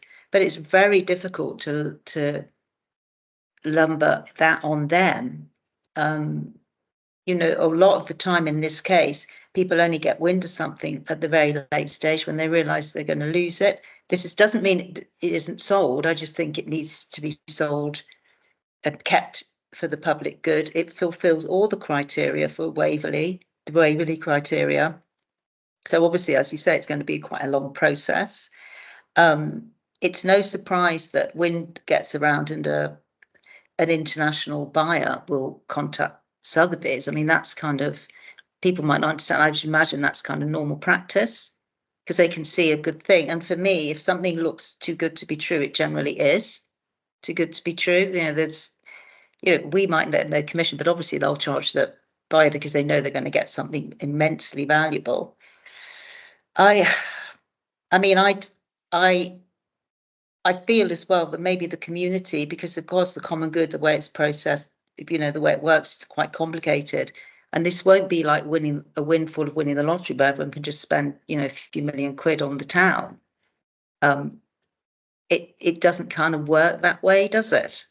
That's another of my reservations, because you'd invest in something that's going to generate income. But if it could be invested in a kind of financial portfolio that would generate, you know, would generate considerable income. But, you know, we have businesses preparing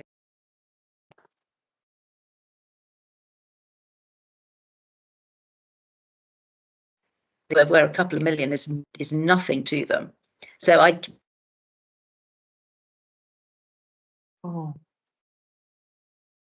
money coming to them from other sources, but how they.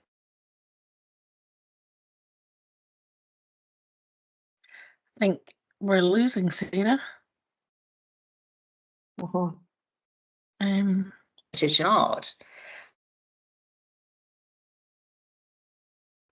Sarah, I think we're losing you at the moment. Do you want to try putting your camera if off?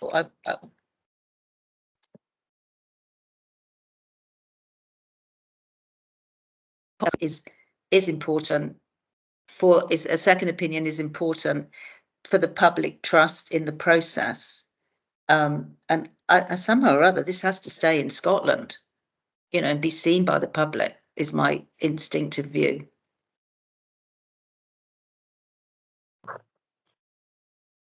Okay. Sarah, I think we heard you a lot better once you put your camera off. Will I move on to I'll keep it off.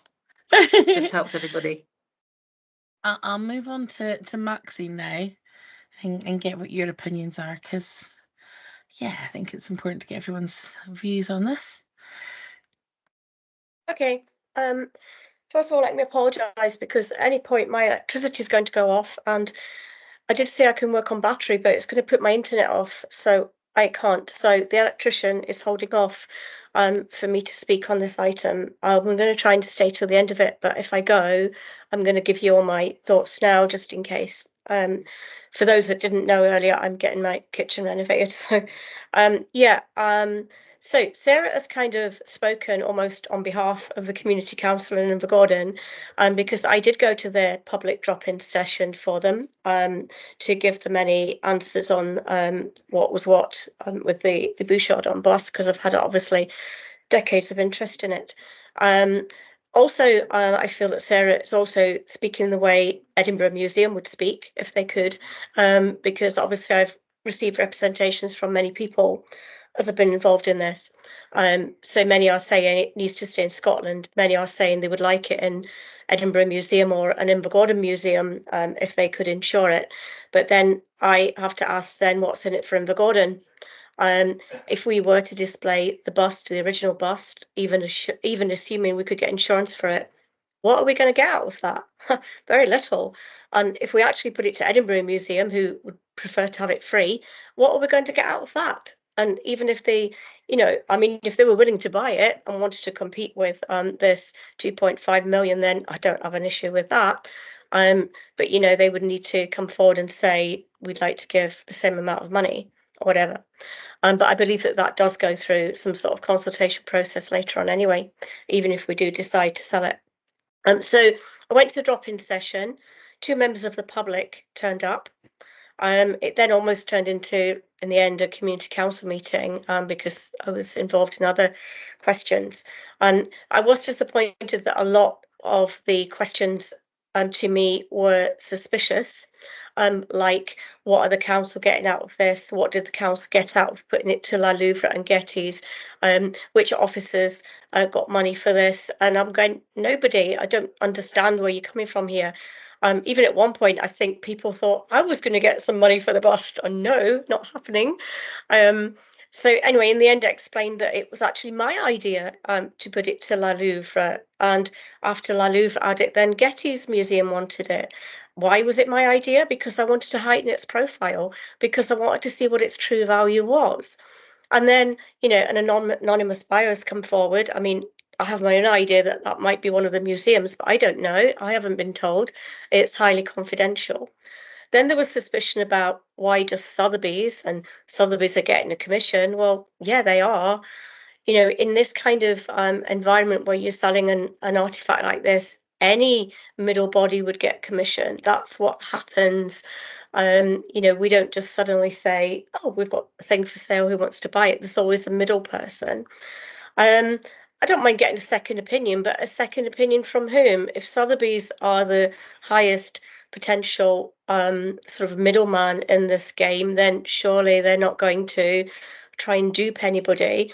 And they've been working for the council for 40 years, and we have to respect that. Sarah Murdoch has obviously been through everything she possibly can, and I think she's done an absolutely thorough job. And, you know, I came back to the last business meeting we had with the questions from the Community Council, and she's addressed those. You know, she's looked at the things that the Community Council said. We did have one member of the public that thought that the 2.5 million in its entirety could come to Invergordon. Well, kind of Sarah said, well, in a way, if we were to invest that in property, it kind of could, but we'd have to look at the business case and make sure that worked. But to me, having a sale where the interest is approximately £125,000 a year at this moment in time with our interest rates, yes, interest rates could go down, but they could also go up, but they could also more or less maintain levels. We are talking about having an income to Invergordon forever, in perpetuity, that it never ends, as long as we've got a community, as long as we've got an existence as a planet. Invergordon would get an interest on this asset forevermore. You know, so we're not just talking about 2.5 million one-off. In 25 years, we've got 2.5 million coming in, and it would go up. It would be more and more. It would be index linked. I can't see this ever getting less than, say, £100,000 a year. And so it's like having a wind farm, although it's better because it doesn't end. You know, people with wind farms, they end in 20 years, 25 years, or whatever, might be an extension, but at some point they're going to end. This isn't going to end. And I'm not sure that people fully understand that. People have talked about nearly 100 or so people coming back. That's maybe 2.5–3% of the population of Invergordon. That's actually not bad for a consultation. You know, I'm a researcher by qualification, and if we'd have got that many people coming back on our sort of surveys, we'd have been happy with that. That's counted in research methods as a valid response. And, you know, nearly 80% of the people said, let's sell it, because they want to get money in from Invergordon. Yeah, I accept it's a historic asset that Invergordon had, but a historic asset that nobody's seen for generations. You know, it was tucked away in the 80s or 70s in a hut. We're lucky that we actually still have it. If somebody hadn't have said to me, well, I actually inquired about the robes and the pictures and the chains, not about the bust, because I didn't know it existed. But if I hadn't have been told where they were, and then by accident discovered the bust, it could have gone. It could have been lost, and nobody would be getting anything from it right now. So that's how much people cared about their asset. And yeah, okay, we know about it now, and it's important. And I don't have an issue if Edinburgh Museum want to display it, or even if Invergordon Museum want to display it, as long as somebody pays us a £2.5 million for it, because, you know, that's going to be lost. If we just display the actual original bust, we're not going to get any income. You know, Invergordon Community Council did talk to me about, well, we've worked out we can have this many cruise passengers coming per year to view it, and they'll pay £5 a head, and we'll get more than the 125,000. No, I'm sorry, you won't. You know, I work with cruise passengers, and I know what they're willing to pay. And I think even if it was free to come and see the bust, you'd only get a handful. You'd be lucky if you got 5,000 a year, and that is at the high end coming to see it, because they don't know about it. It's not Urquhart Castle. It's not Calder Castle. You know, it's not something that they've heard of. It's not Loch Ness. It's not Harry Potter. They want something they've heard of. They might have a few of them heard of the Bouchardon bust, because it has gone international. And as Sarah pointed out, it's had a high profile. You know, I've been on TV with it. I've had people contacting me from abroad, Belgium, France, Europe, everywhere, wanting to know about it. But these are a few people that are involved in that kind of industry or in that kind of media. It's not a worldwide thing that's gone over America and everybody wants to see it. And the majority of our cruise passengers are American. So I don't think the cruise passenger industry is your answer to getting a lot of money from the original Bouchardon bus being on display. And equally, if there was a really high quality replica, there'd be no difference. If they'd heard about the story, it's the story they're interested in. So they would still come and see the Bouchardon bust, which would be the replica in Invergordon Museum. So there is an asset there for Invergordon Museum, but as a replica, I do want to question the value of it being circa 50,000, because I was told originally that a replica might have a higher value than costing 50,000. So I'd like to come back to that, but that's in the future. Doesn't mean I still don't want to sell. You know, people have known I've always wanted to sell it because I want the money for Invergordon, so that Invergordon has its own wind farm type common good fund that it can use, and it badly needs it. And yeah, we could say, well, okay, we're going to have a free port, we're going to have a green port, we're going to have loads of money coming in. Maybe we won't need that 125,000. So maybe we could just keep that asset because it'd be nice to have a historic asset. So let's keep the original and put it. The museum can find the insurance to do that. So what do we gain from that? Well, I still see we gain nothing, and we're talking about then having a green port, a free port that we don't actually have at this moment in time. And okay, that's probably going to happen, but I've heard probably going to happen before many times in my history with Invergordon to do with NIG and everything else, and it sometimes doesn't happen. So I'd rather have the bird in the hand than the bird in the bush. So that's where I'm coming from. And if you lose me before it comes to a vote at the end, know that I am going to vote to sell because I think everything's been covered. The Invergordon Community Council did say, could we extend the consultation? And they will personally go and deliver leaflets. But even if you deliver leaflets to every address in Invergordon, you're still going to get very little further response than what you already have. You know, I think regarding a consultation, people know about the bust. It's out there, it's been out there. It's been out there for decades, actually, but especially, as Sarah said, since our first mention of it, in our first area committee meeting, you know, it went all over radio, TV, international, all the newspapers picked it up, it went all over.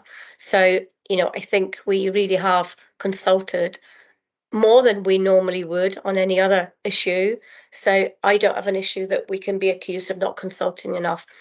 And I think, you know, a good response of nearly 50 people coming back and saying, or more, I can't remember the exact figures, that they want to sell it, then they've considered it, they've looked at it and thought, we're going to get money in for this every year forevermore, into perpetuity, let's do this.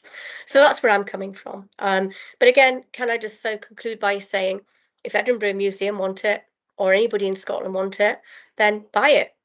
Give us 2.5 million. But if they want it free, sorry, no. Thank you. Thank you, Maxine, and thank you for explaining everything so really well. I think when you've not been used to quite so much of the history with this item, that was really, really useful. So thank you very much for all of that. Mark, I can bring you in if you like. Thank you. I'll try and I'll be pretty brief actually.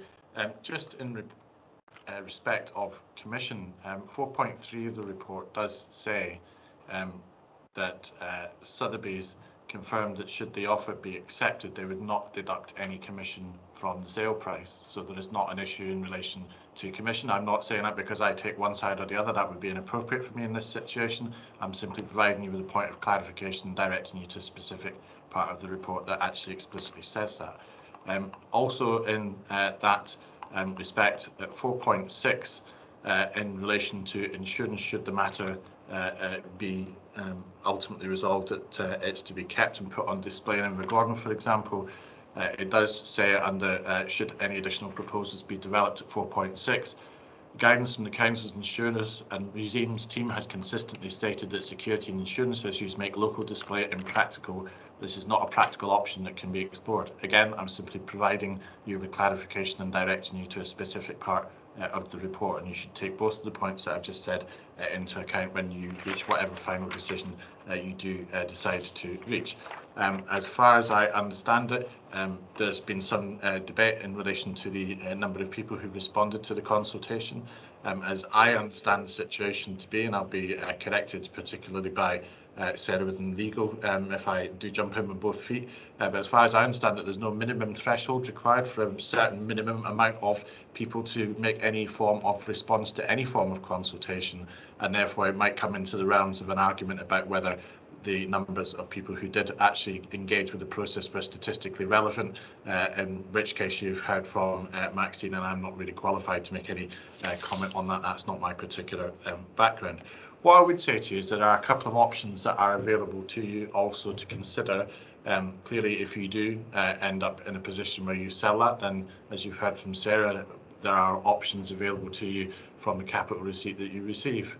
You could, in that situation, choose to invest in property. You could choose to invest in other forms of instrument that generate an income for yourselves, whether that's shares or anything else like that. So there are options there. But can I just, I suppose, make a plea from a buildings perspective? There's a lot of talk about here about what you can do with the income, but you've also got liabilities which you're currently not able to meet.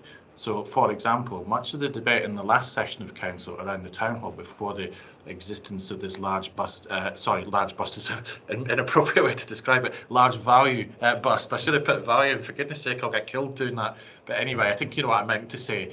So before we knew what this was valued at, there were a lot of debates from members saying to me, what am I going to do about fixing up Inverness Town Hall, despite the fact that I don't actually own it as the Chief Officer for Property and Housing. But the answer at the time from the Common Good was, well, we haven't got any money, we're just going to give it back to you. And that's not really appropriate. So if you want the joy of owning assets, you've also got the liabilities attached to them. And one of the ways in which you can deal with those ongoing issues is to make sure that you've got sufficient income in order to be able to meet your liabilities in respect of the town hall. And then that resolves the problem for you in terms of what its future needs to be and whether or not you need to realise that asset or whether it can be retained and invested in, etc., etc., etc. There are, as ever, a range of possibilities here. There are pros and cons in either direction in relation to it, but hopefully you'll have found some of those observations helpful. It's not just about saying the benefits, the extra income you can get. It also means that you can actually meet the liabilities that you've not been meeting for ages in relation to the town hall on a sustainable, ongoing basis as well. So I'm just saying that bit, particularly from the point of view of property management and liability to the council generally. Thank you. Mark, thank you so much for that. I think those contributions are incredibly helpful and nice and factual and lovely. Thank you very much for that. I really appreciate it. Tamala, I think you're next. Hi, thank you. I've been having technical issues, so glad I'm still here. Right. My questions are almost Councillor Atkins have provided all the information, questions that I had to ask, so I'm not going to reiterate them. But if you remember on the 30th of October when we had the meeting, Sarah, I requested you to arrange a proper in-person consultation, which you agreed to look into. But for some reason, that recorded call, that bit of the bust is missing from the recording, so I can't go back and refer it. So why I requested it, because the information that you submitted now, which you informed us, is more important for the community to know than for us, so they can make an informed decision. I would like to have a proper consultation for an asset valuing £2.5 million. That's a big amount of money, and then have a bit of transparency so that the people know actually what's going to happen, how it's going to be sold, and what's going to happen to the money. I know it's not easy to say the investment points because we don't know the market at the time or at the time of the sale, but it would have been much informed or it would have been easier for the community members to make a much informed decision on this matter rather than having to speculate and come up with factually invalid factually invalid situations or reasons. So I don't know if we can actually have a second public consultation where we in person meet the people in the community and give them the chance to have an open and honest discussion with the officers, where you will provide all the information that you submitted now to the people so that they will know exactly what's happening. By the end of the day, Sarah, we are the elected members, we are the ones who's been seen by people, and we are the ones who get the flag. And it has to have some sort of a balance where we be able to explain to the people with the right information at the right times. So I don't know if there's anything that you can do to go back to the community and have a proper consultation, just so that they know exactly what's going to happen. Thank you. Can I just pop in here? Am I right in thinking that the consultation process is closed?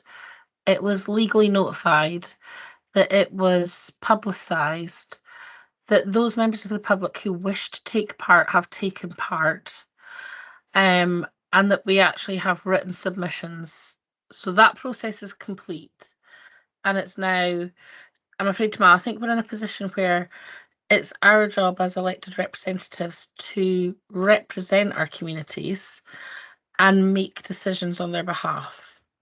And at the moment, I think even the value of this bust, it's not for this committee to decide whether or not it goes to sale. It's the decision we're going to make is that we're going to give a recommendation to full council. So the decision will even be wider than just this committee. It'll be a full council decision in its entirety. Can I just get confirmation of that, Sarah? Would that be okay? Yes, I mean, that is the case. And I think, to be fair, we went over in quite a lot of detail in the report of the 30th of October, the type of pros and cons of the sale process. I mean, that report did detail everything, and it broke it down into quite sort of minute detail in the sense of what the various sale processes were, the pros and cons of public versus private sale, where the Waverley criteria came in. And I mean, that is perfectly valid comment that the Waverley criteria will be triggered, and what Councillor Smith has said and others have said about, you know, it should stay in Scotland. That is what the Waverley criteria puts in effect.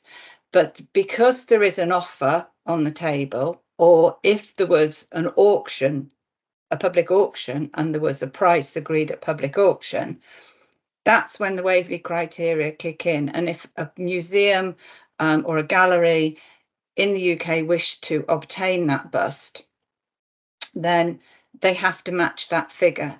And then that's all out of the council's hands to a certain extent, because there are times and time limits that they're then provided within that process to fundraise, to provide money, to make their decisions and so forth. So that's a little bit beyond the scope of the consultation. I think we have to be very careful that we keep focused on what it is that we can actually do. We need to have all this information so that you as members can make a valid and balanced decision.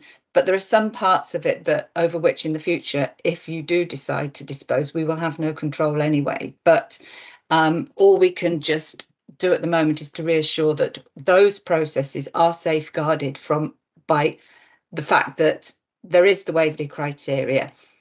The court application is a bit of an unusual one, but we would go down that path, even though technically, statutorily, the court process only relates to land.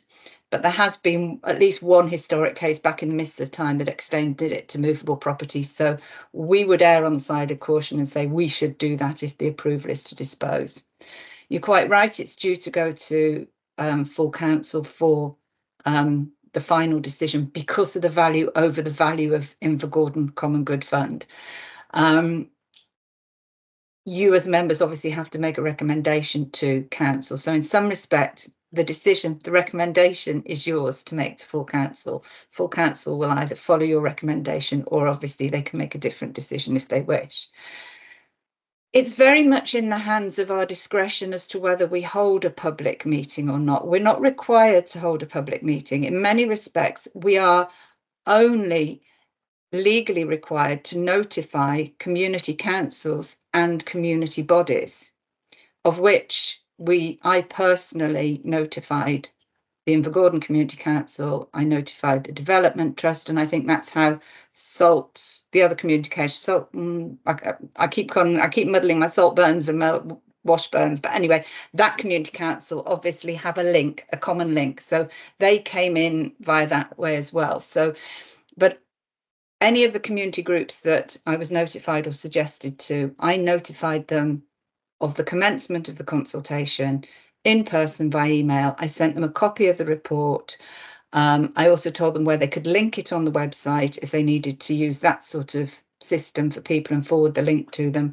As I did with members, any of the members that were there, that were within, obviously I know it's different members now on the area committee, but certainly the Invergordon members would have all had a copy of that email because I notified yourselves that it was going live as well. They were all told where it was. They were told it was on the website. Yes, we could have had a public meeting.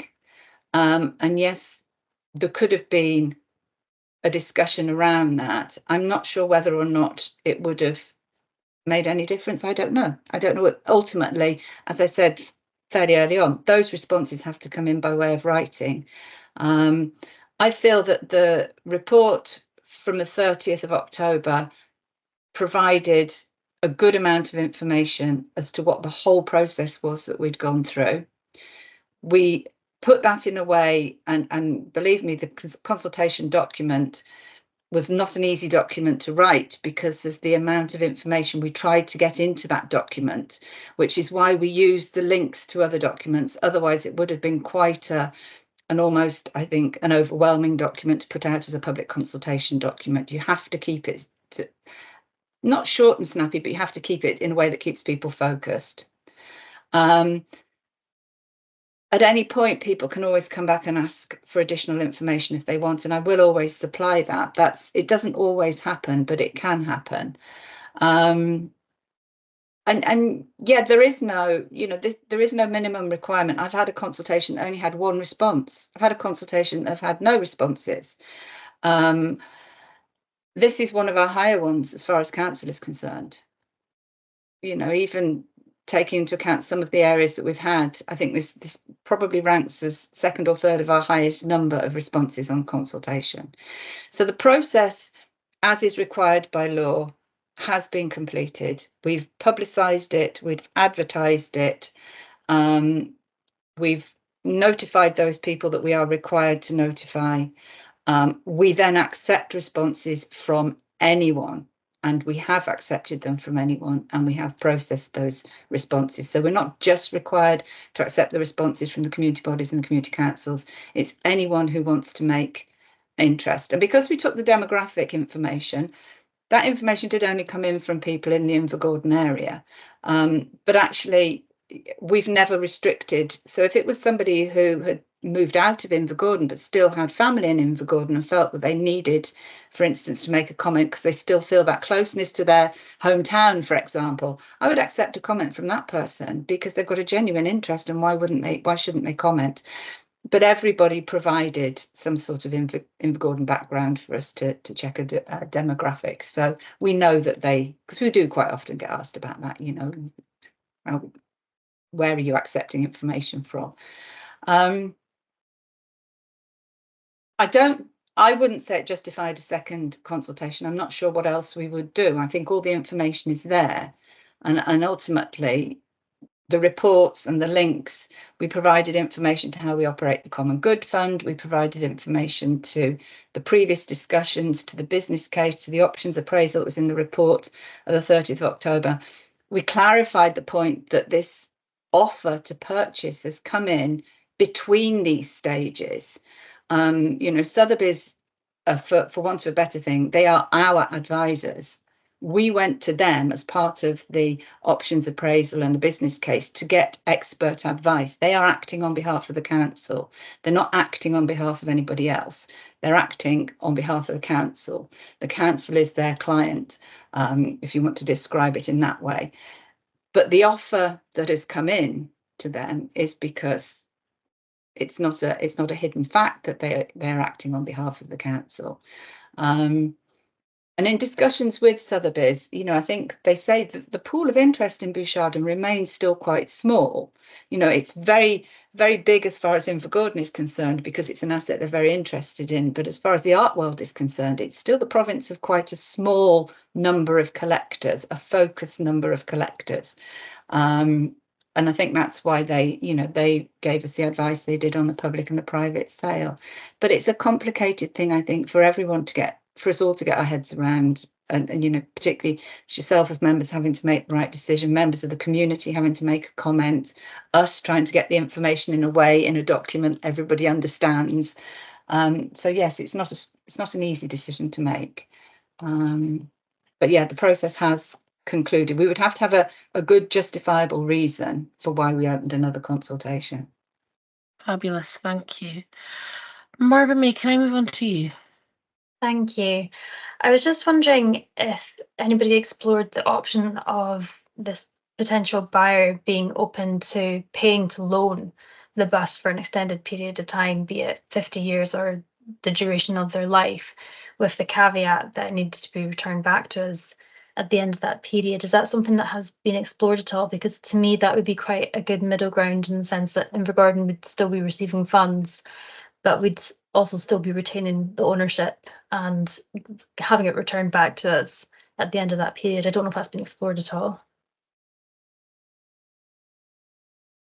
I'm not quite sure I understand how we would get any funds if we were going to get it back, because obviously the person who has put forward this offer, and I have no idea who it is. I mean, this is confidential. They've asked for confidentiality, which is quite common with private purchasers. So I have no idea who it is. But I'm not sure what they would pay for a private loan. And it is quite right. I think it was Councillor Smith who said that, when it went to the Louvre and when it went to the Getty, they just paid for the attendant costs. They didn't pay there was no rental for it. And I actually raised that specific question on leasing and things like that with Sotheby's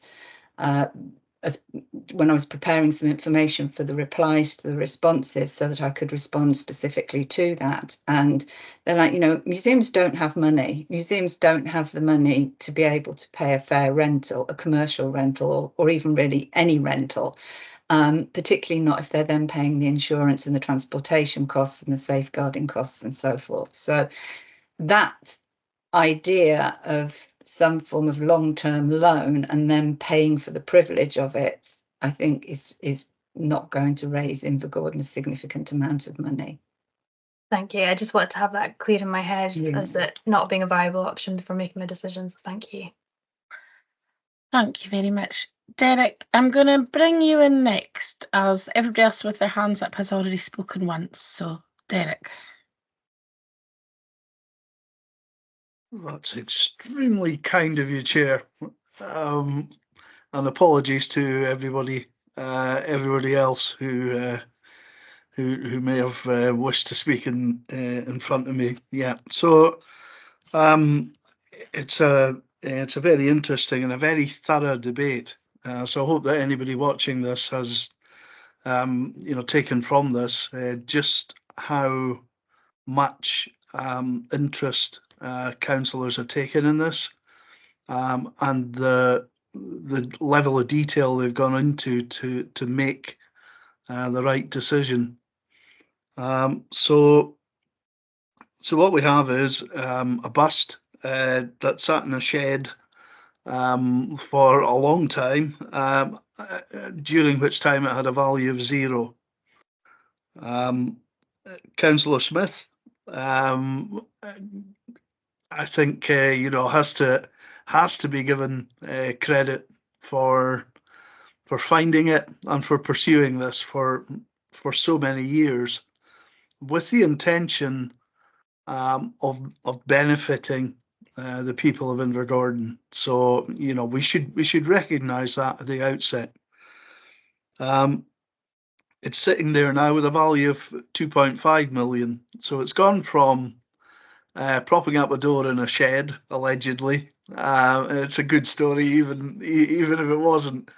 Having a value of 0 to now being so valuable that it can't even be put in display. So it's still completely out of sight, and there is no realistic prospect of it ever going on display in Invergordon. I also want, though, to pay tribute to the community councils, because of the level of detail and the level of interest and the level of enthusiasm that they've shown for this.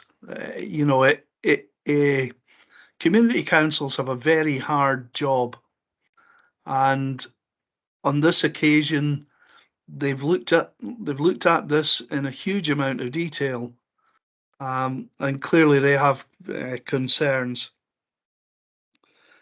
But I think the prospect of a sale with a copy on display, along with a full history of the founding of Invergordon, and how they came to acquire a bust for £5 that they sold for £2.5 million.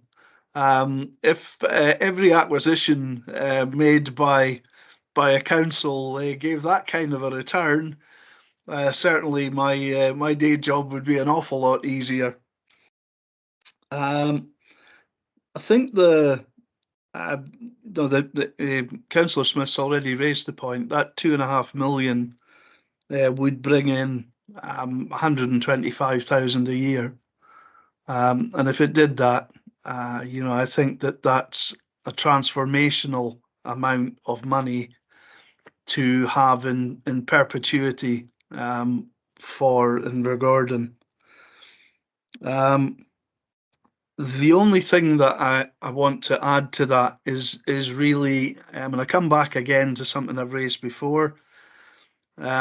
One of the concerns that the community councils have is that there'll be an on sale.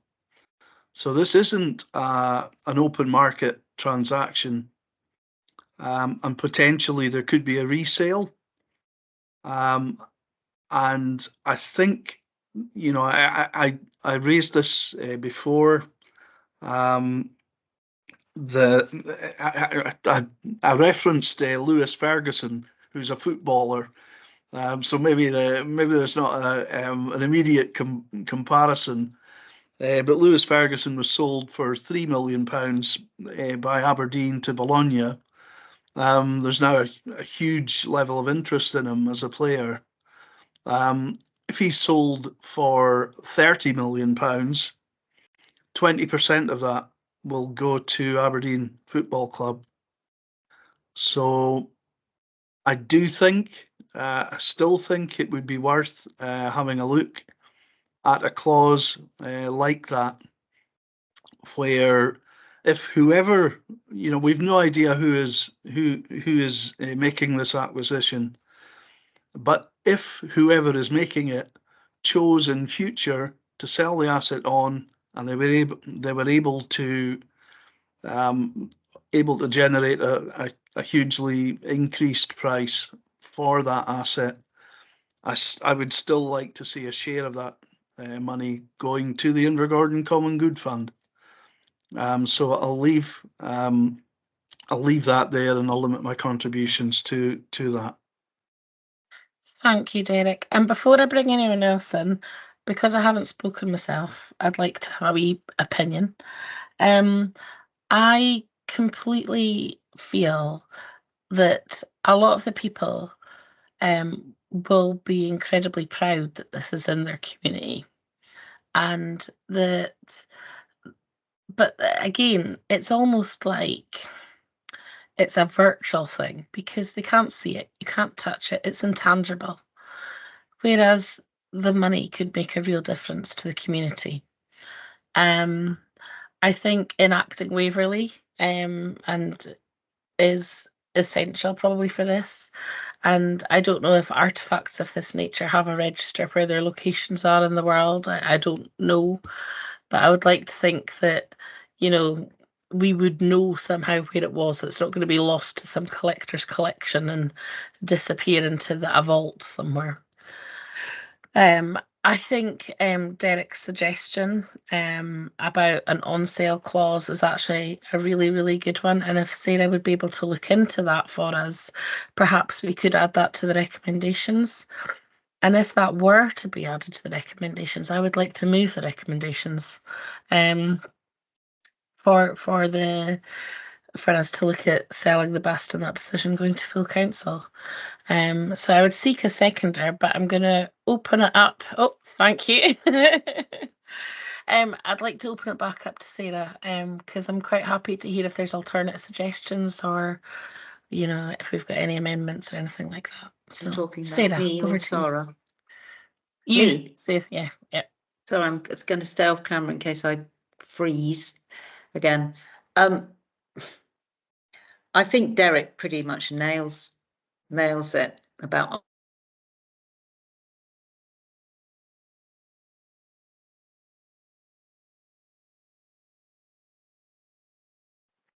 Sarah, we've lost you. I feel very strongly. Well, I feel that this is why we need a second opinion. I mean, Maxine, you're amazing what you've done. I don't deny any of it, any of the brilliant work that comes in, and I know.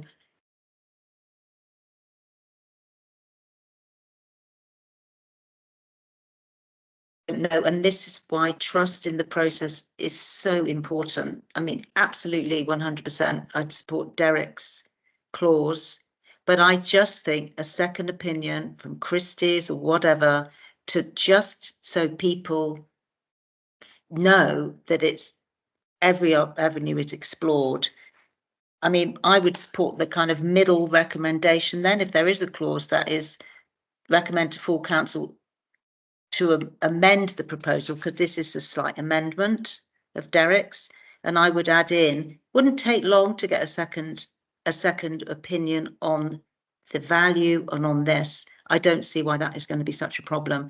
I'm not against necessarily, because I'm trying to weigh up everybody's issues here.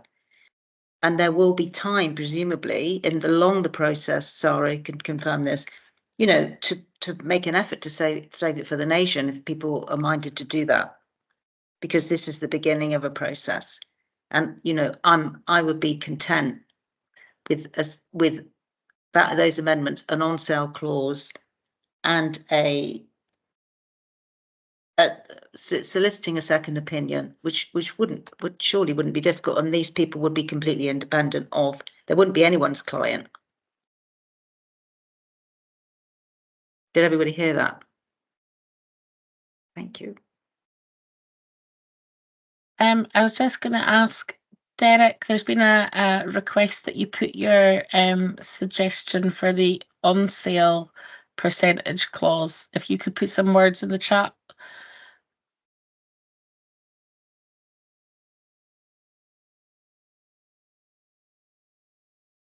Job done. Should be there, I think.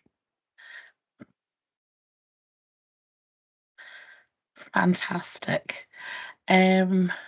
Okay, if I move next, I was going to say, Sarah, if you have words for an amendment, do you also want to put yours in the chat? I think that's possibly the easiest way to do it, just because the audio's cutting in and out a wee bit. Pauline, if I can go to you next. Yeah, I don't know if that's a viable thing that Sarah's asking. I'm not very sure. Sarah will have to answer that question here. I'm not sure how that would work. For me, it is completely viable in the art world. Yeah. Well, for me, for Invergordon to get 125k when it's very, very much needing a lot of work done to Invergordon. I mean, it does. And the people have to be 100% sure that all the money they get is going to Invergordon. It's not going anywhere else. I think after today's meeting, and everybody that's listening can hopefully be assured that that's exactly what's happening. To put some trust, you know, to make sure that everybody's trusting the process and we're all working together rather than against each other. I'm happy to move it as well, Lindsay. Thank you. Fabulous. Okay, Maxine, over to you. Yeah, I'm just to kind of sum up, I'm happy to second you, Lindsay. Excellent. You know, I mean, Invergordon so needs that money more now than ever before, as a lot of the community groups have stopped doing things, like my environment group. All my volunteers are getting elderly and they're still doing the town garden, but we're no longer doing the town flowers. We're no longer doing the wall planters, no longer doing the ground planters, no longer doing the benches. There's nobody to do them. And, you know, soon, within a year or two, Invergordon High Street's going to look an absolute total mess. And it's starting to look that way now. We need something that can bring in money, that can pay people to keep Invergordon looking good, not just rely on volunteers. I mean, it tells you a story when the community council had an open public meeting at which people thought that somebody from the council was coming to explain about the bust, and 2 people turned up. And, you know, that's why I went, because I wanted somebody to be there that could talk about it, and I had to cancel another meeting to go to it, and 2 people turned up. So to go into further consultation, it's not going to achieve much more, it really isn't. So I am totally happy after all this long time to second your proposal, Lindsay, to do all the things, the recommendations today, including Derek's one. I did say put if possible, just in case, because Sarah needs to look into that. And then I will again support it in full council. It does have to be ratified by full council, but I would hope that they won't overturn any decision we make today. Thank you. Fantastic, thank you. Tamala? Yeah, thank you for giving me the chance to come back. Now we keep on mentioning about 125,000 turnover every month, but these are not actually what do you call it, actual amounts that we can say that it's going to happen, we receive it. It's just a speculation. So when it comes to keeping the matters transparent and open and honest as much as we can, we would the people will be able to ask, know how this is actually going to be invested. So I'd rather like to have that bit properly explained as well, or put, how do you sorry, I'm just struggling to find my words as well today. That's okay, Tamala. I think yeah. I know what you're meaning. I think you're saying that obviously there's no guarantee of an annual income because interest rates would go up and down. Exactly. And I think as well, whatever way the money's invested, we have to be quite clear that, we have to think of ethical investing as well, and that type of thing. That's true. And the other thing is, when we get this money back in the common good funds, is it ring fenced? And people need to know how that money can be invested on, and on what they can invest as well, because there's a wee bit of a tension in the community, they can't use that money to do the potholes, or they can't use that money to the weed, treating the weeds and getting the high street sorted. So it's better if we can put it in very black and white, what they can do and how they can use that money. I think I can reassure you there slightly, Tamala, in that with common good funds, the first duty of the common good is to protect the common good. So there is, already quite a lot of rules and regulations that are specific surrounding common good. So I think, in terms of it being held in the common good, you can assure its safety. So I mean, that's something that I know about that I can reassure you on as well. So thank you so much. No problem at all. Maureen, can I go to you? Yes, you just sort of answered what I was going to say about common good funds and such like. They have their mechanisms and their structures to ensure that everything's done properly. And so I think Tamala's much farther down the line about talking about where the money's going. That's at this point, I'm very happy with this motion. I think it's fantastic. So that Invergordon has a legacy, and they'll get a lot of mileage out of the story and almost the folklore of it all. And they won't have that big expense of insuring it and looking after it and maintaining it. I think it's a fantastic motion. Yeah, 100% behind this one. And Derek, as usual, has always come up with a little nugget of gold as well. So I like that. Thank you. So before we go any further, I think we're having a very small adjournment so that Phil, we can work out exactly if we're going to vote what the motions and the amendments are. Is that right, Phil? Yes, please. Yeah. Okay, Lindsay, I'm really sorry, but I've got workers here on the third cup of tea waiting to switch my electricity off. So can I register my vote now? I'm happy to take that. Yeah, so my vote is to sell. As you know, I'm seconding you because I have to go. I'm so sorry. Thank you. All right. Thank you. Okay, Phil, what do you need us to do?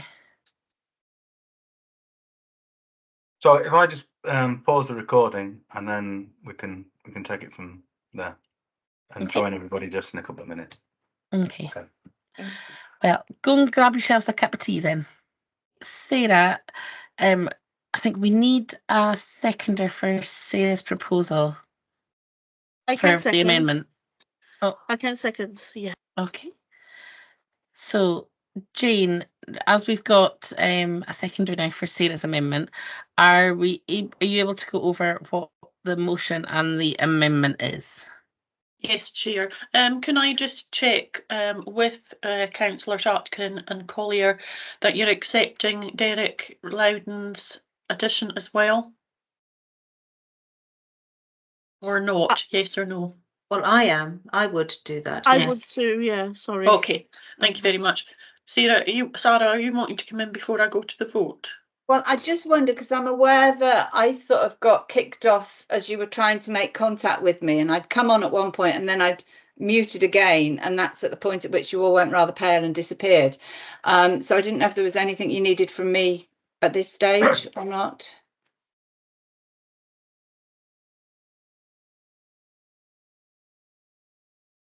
I'm not sure. I don't think so. Is everybody quite happy? Okay, I'll go to the vote. This is Eric. Eric's got his hand up quickly. I'm really sorry. No, Maxine had expressed some concern about my amendment. And it was just really to see if, Sarah, there was anything you wanted to say on the amendment that I had proposed. Was that about the on sale? The on sale, yes. Yeah.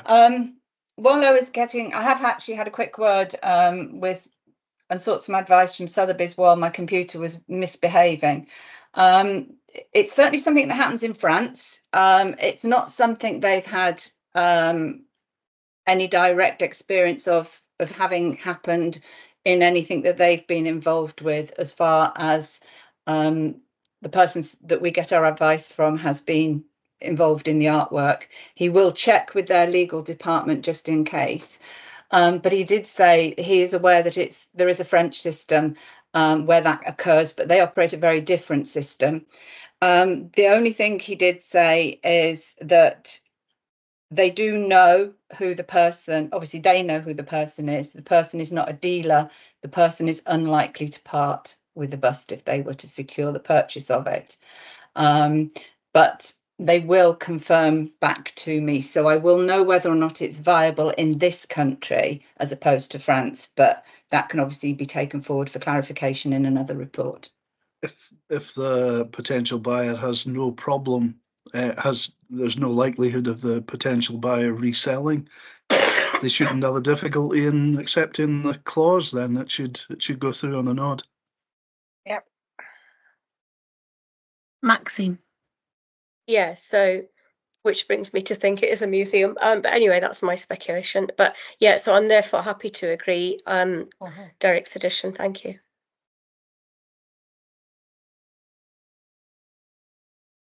Okay, so Jane, I think we're now happy to go to the vote. Oh, Sarah. Okay. Does mine last second? It's Derek's mine. Is mine Derek's plus mine? Or is the amendment Derek's and mine? Or are there two amendments? I'll just clarify for members. If you refer to paragraph 2.1 of the report, you're agreeing 1, 2 and 3 recommendations, 1, 2 and 3. As we get to section 4, you've got A, B and C.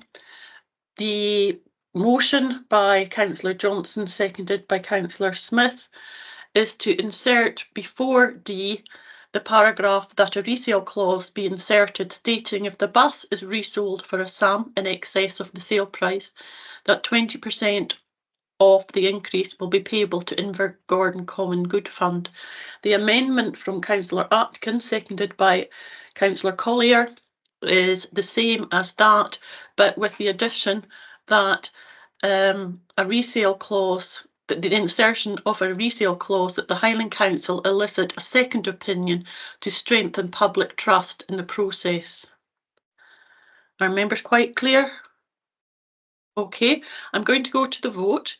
If you can indicate you wish to vote for the motion, from Councillor Johnson, the amendment from Councillor Atkin, or if you wish to abstain. And I'll call your name now. Councillor Atkin. Apologies. My amendment. Councillor Collier. Councillor Atkins' amendment, please. Councillor Johnson. Motion, please. Councillor Loudon. Motion, please. Councillor McCallum. Amendment, please. Councillor Monroe. Motion, please. Councillor Ross. Oh boy. I think I'll go with the motion, actually. Thank you. Councillor Smith. Motion. And can I check if Councillor Nolan is here? No, then we have 5 votes for the motion. We have 3 votes for the amendment and we have no abstentions. Therefore, Councillor Johnson's motion with the insertion of the clause from Councillor Loudon is agreed. Thank you all very much, and fingers crossed to see some fantastic on benefits to the Invergordon community. So let's just see how it all goes at full council for this item. Thank you very much, and for all your patience in getting through that last wee bit there. Okay, so without further ado, Mark, who's been waiting very patiently all day, we are ready for the housing performance report. Well, luckily for all of you, I've got an expert sitting around in the form of a couple of my staff. Hopefully that's not bigging them up too much. As I'm going, they won't be able to do anything about it with me. But no, I'm going to hand you over to my colleagues, and they're going to take you through the detail. And if I need to be opinionated later, I'll stick my hand up. Thanks. Thank you very much, Mark. It's Colin Sharp here, the Repairs Manager for the North. I have pleasure in presenting the Housing Performance Report from the 1st April 2023 to 31st of March 2024. So I'll just move down because I know it's been a long day for you all. Very interesting conversation earlier. We'll get on to the important stuff now. So the average time to complete emergency repairs, which has a target of 12 hours and a benchmark of 4.2, we are well within that in the Black Isle, Cromarty Firth, Antine, Easter Ross wards, all sitting at around about 3 hours, which is excellent service that we're providing there. Probably the best I've seen in the period I've been here.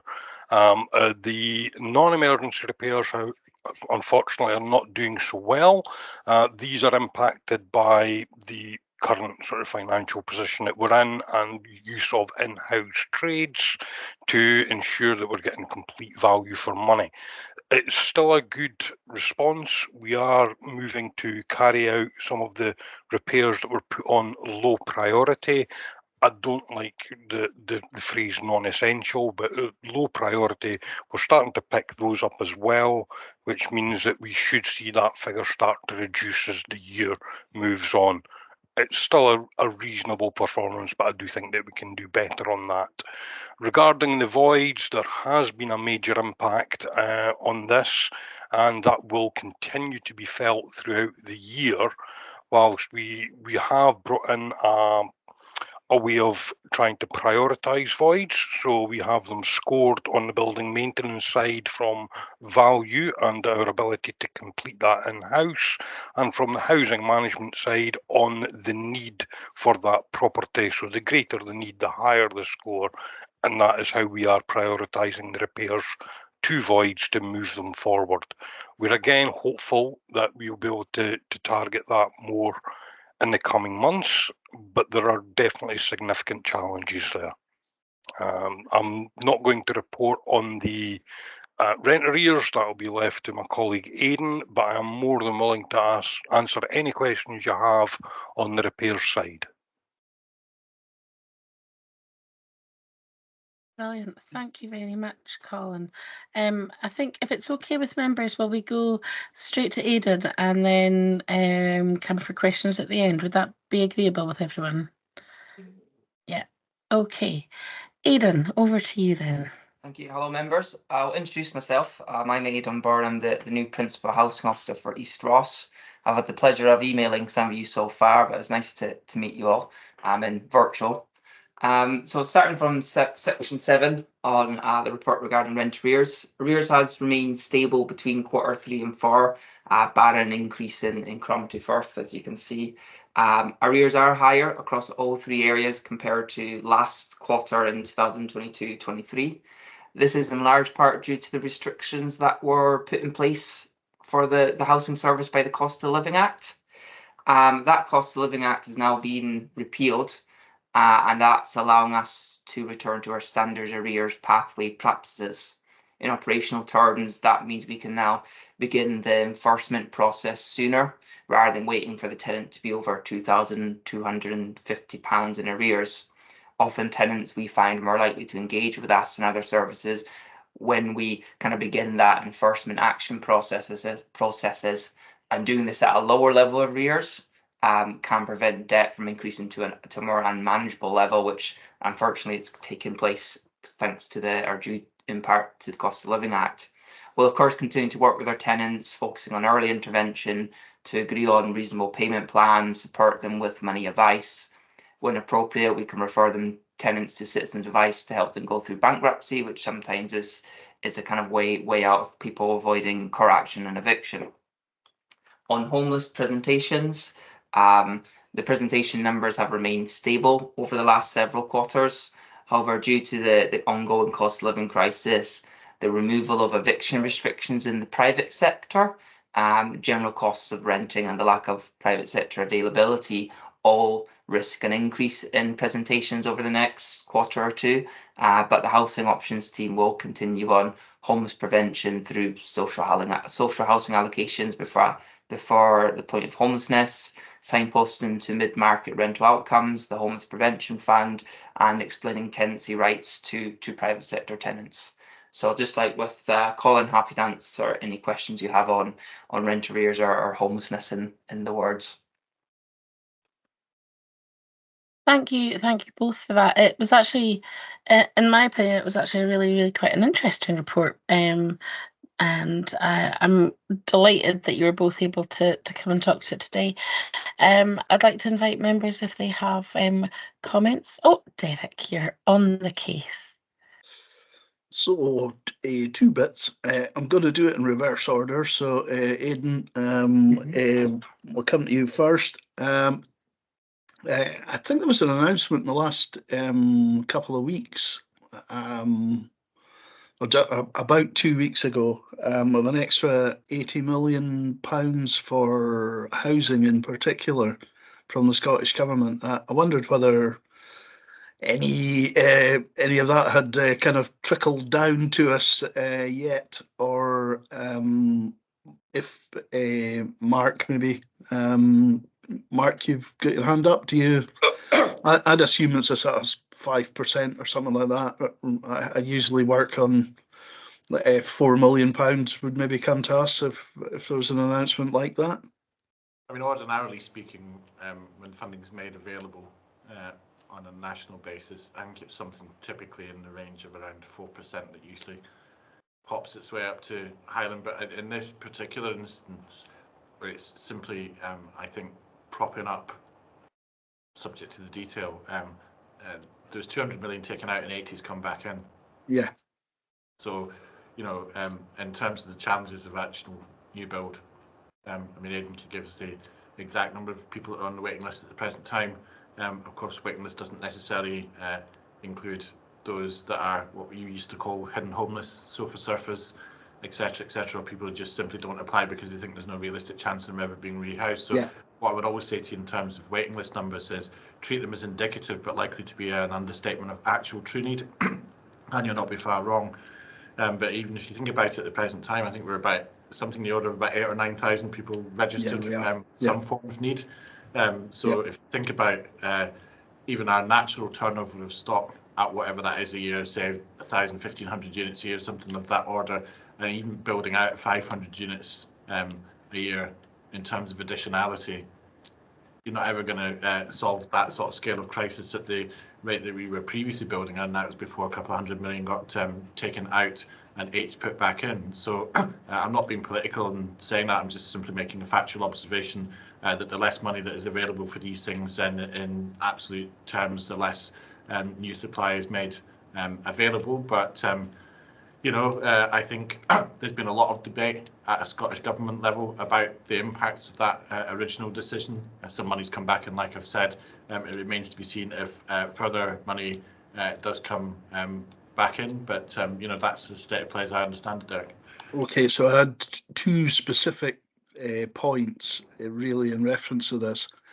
The first one was last year, rather than building new homes, we were actually able to acquire homes on the open market.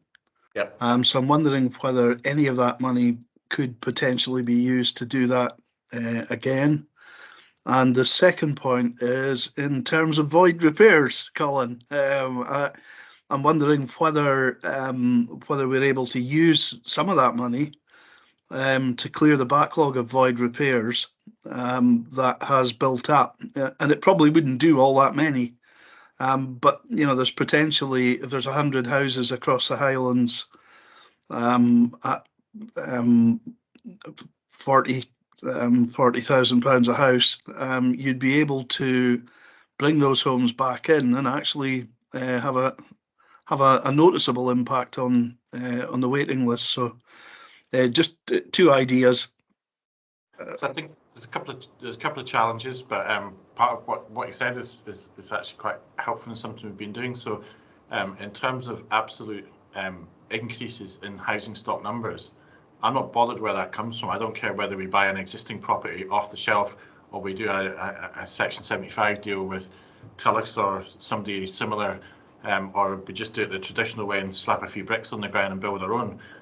What's actually important to me is making sure that we add to our stock, we get that additionality in the way that represents best value.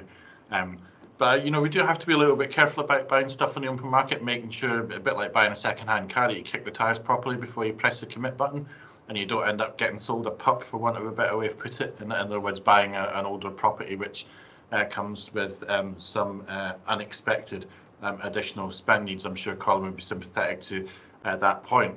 That said, the benefit sometimes from a strategic approach to buying up old council stock as well, knowing if we've already got 2 flats in a block of 4 and the third one or the fourth one comes up for sale, and it can make logical sense for us to be able to do that, to get back into a majority ownership position, particularly as far as flats are concerned. But yeah, at the end of the day, I'm open to all of that. The challenge, I think, with any money getting put back into sort of capital grant funding is that in the main, and this isn't true of everything, Con can keep me right in the detail, but ordinarily speaking, voids are generally treated as being revenue repairs as opposed to capital repairs. That said, if you're a bit cute about it, to a certain extent, you can capitalise certain elements of a void. So if you get back a real dog of a property that's had a really hard life, then it is possible to treat that as a property for capital investment purposes. The downside to that is it's empty for that much longer, and the void rent loss goes up as a result, because it tends to be the larger the amount of money you need to be spending on a unit, then the longer it takes for that to happen. So it's not a complete no. It's possible to, in some cases, to capitalise it, but I don't think we'll be able to capitalise it from that particular source. If that's intended for stock additionality, then investing it in voids wouldn't necessarily be competent. The reason why Colin has referred quite carefully, I'm glad he chose his language carefully, to some of the financial challenges in respect of voids, is just simply because we have been traditionally a relatively low cost authority in terms of the rents that we charge. And so when, as in terms of last year, we had a rent increase that was substantially less than the underlying rate of inflation, that had a direct correlation effect on the money that was available in revenue. And that's fine, because the decision that was taken then was that it was more important to prioritise cost of living pressures, and that's a perfectly legitimate decision. I don't want to be seen to be implying any criticism in saying that. Again, I'm just making a statement of fact. But what we are trying to build back here now is through this year's rent increase, for example, is to try and give Colin a few quid back that I robbed off in last year, to be perfectly honest with you about it, and then that enables us to do more work in relation to standard repairs, if you like, as opposed to emergency and urgent repairs, but also enables us hopefully to increase the amount of money that's available to him for void repairs, for example, so that we can get more through the system more quickly. I don't know, Colin, Aidan, if you want to sort of add anything to that sort of general context, feel free. Yeah, I mean, obviously we are looking, some of the longer term voids we have are requiring significant investment. You know, we're not talking just, 10, 20,000 pounds. We are upwards of 50,000 pounds on these properties. So we are looking to try and capitalise as much as possible and try and bring them into a tender so that we can tender these properties as a lot and try and get that work through in that manner to hopefully not have a big an impact on the finances. So that's work that's ongoing at the moment to try and do that. That will take considerable amount of time because you're not tendering one property, you could be tendering 10, 15, 20 properties. So getting all the details in for those is quite difficult. Part of the impact on the void performance as well, or the day-to-day performance, is that we have removed some of our workforce from the day-to-day to supplement our workforce on the voids, because we are very well aware of the homelessness and the impact that can also have on the council's finances. So we are trying very hard to turn around the properties, and we're taking the quick wins, if you like. So the ones that we can turn around quicker with the workforce that we've got, we are doing, but there are still some real pigs in a poke that are coming back to us, that require significant investment. But we're trying to be as creative and as we possibly can to keep those to a minimum. Just tell my apologise to all my colleagues for having asked a question that took 20 minutes to answer. So I'm really sorry, but I wanted to do one more thing. Is thank Mark for all of his time in the council and all the work that he's done with us here. And Colin, I don't know, have you got one more to go? I probably have one or two more to go. Yeah, I think one more to go for yourselves. Right, yep. We'll leave we'll leave that one until the next time then. Thank you. Thank you, Derek. Thanks. So I've got a very quick question myself, and it is to do with the void repairs. But there was a situation that I came across a while ago, and I don't know if this sort of thing is the norm, but it was where one person in the family had inherited the tenancy basically from another member of the family, and due to somebody passing away, and the person who was inheriting the tenancy was told that they were expected to vacate the property for a number of days for painting and decorating to happen. And the person who was taking on the tenancy lived there anyway and was absolutely not wanting any painting and decorating to take place because they were quite happy. Is that normal, or is that something that you would normally to expect with a tenancy changing hands within a family? I'll let Aidan come in here. That's very on the tenancy aspect of it. But my understanding is when it's a succession, so it goes from family member to family member, the property actually doesn't become void. So we're not involved in any repairs to the property at that point. So, and we wouldn't normally do decoration. And even if there'd been a flood or a fire, it would be taken to probably a deck ready for decoration or still in a reasonable decorative order. So if you can supply me, email me with the details of the address, I'm more than happy to look into that. But it does not ring a bell with me, especially on it being a succession which wouldn't have become void. Okay, I'll get in touch with you at a later stage then, because it was just something that has always kind of slightly puzzled me. So, thank you. Yes, I'm with Colin. That's not something I would expect us to do. If someone was just, become the tenant the next day and it wasn't going to void, regardless of the interior, that would be just the new tenant's responsibility to fix up. Usually we only decant if the property's is unsafe for them to live in and we need to do emergency repairs, or there's been like a fire or something like that. We don't tend to decant just to do some paint because you're taking over a tenancy after a death. It doesn't seem right. But yeah, details, and then we can have figure out what exactly is going on. No problem at all. Mark, were you on the same issue, were you? Yes, it was just a very quick supplementary point, maybe helpful to Sarah before she asks her question.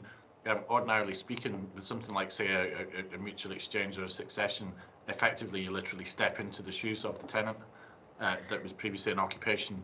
So, like both Colin and Aidan said, that it wouldn't be a normal set of circumstances. I can see a theoretical situation if there was something particularly bad, or the property was really bogging and we were doing it as a favour to try and help someone out. It's been known to happen very, very occasionally. You take these things on a case-by-case basis, but the general approach is there's no void incident because you just simply step into the shoes of the existing tenant and it continues in effect without pause or break. Thank you for that. Sarah? Slightly better internet in this side of the house, as you noticed. Thank goodness. A couple of things. I'm obviously on the Housing and Property Committee, and on the voids, especially on the Black Isle, which is quite an in-demand area. I mean, I did email just to let the committee know, a suggestion that there will be instances where a house is in perfectly good condition for the some people who might be on the list and absolutely pretty desperate, but not absolutely, tip top, might need a lick of paint, etc. Nothing major, and a really good clean. And I did email, would it be possible for a slight change in policy where these could be offered on a different kind of deal to people, to say, look, it's not perfect. You need a house. Are you prepared to go in and as it is? Because obviously we haven't got the money for this, but while these properties are empty, we're not getting the rental and they will fall into further disrepair because people aren't in them and the heating's not on, etc. I mean, I know Brian Cameron's mulling this over and hasn't got back to me, but I thought I'd share it because it seems to me kind of pragmatic. I can think of a 3-bedroom house in my ward that is empty. For that reason, we're trying to do the emergency housing. There's a lot of demands on your service. So that's one question. The second one is on the rent arrears. I just wanted to know how many, letters have gone out now the law has changed. But on the flip side of that, I know our approach is tries to be very humane. And actually, even though the figures might look bad, they're not. The compassionate approach actually is better than the draconian approach. So all credit to the team for that. And Colin, as usual, your team on the phone, email straight back to us, always honest and always on it, and telling it as it is, which I love. And obviously, Mark, we're going to massively miss you. I'll come on to the empty home standard. I know you've taken it to Brian for him to look at. What I would say, if the property is in a fairly reasonable condition, it wouldn't be getting held. I mean, the only properties that are being held are that are just, they are not fit for human habitation at all. They're requiring significant amount of investment. Painting, we generally don't do painting at void unless it's a sheltered accommodation or someone who is vulnerable, disabilities is going into the property, and we would ensure it was decorated if required at that point. But normally the standard is for the property to be ready for decoration or in a reasonable decorative order. So if there's ripped wallpaper when we get it, we may well just strip the wallpaper off and then leave the wall. It's now ready for you to decorate.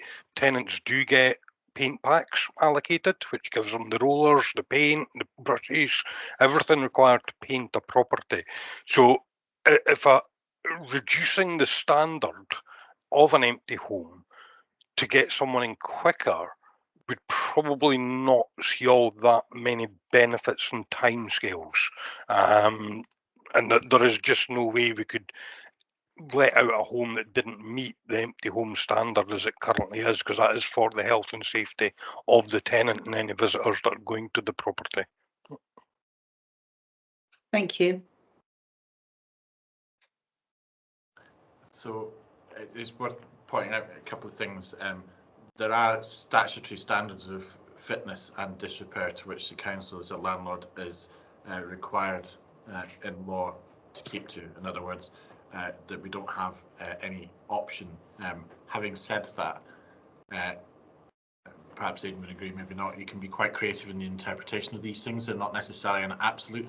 There isn't any absolute guide. It's reasonably fit for purpose. This is sort of kind of general guiding. Colin has described, I think, quite neatly, you know, the sort of kind of challenges that we have and how we sort of try to address those when properties become void. And sometimes it's about subjectively trying to get a balance right. The challenge is, I think, sometimes that you set the expectation sometimes in terms of a tenant by what you offer them at the point in which they're moving in.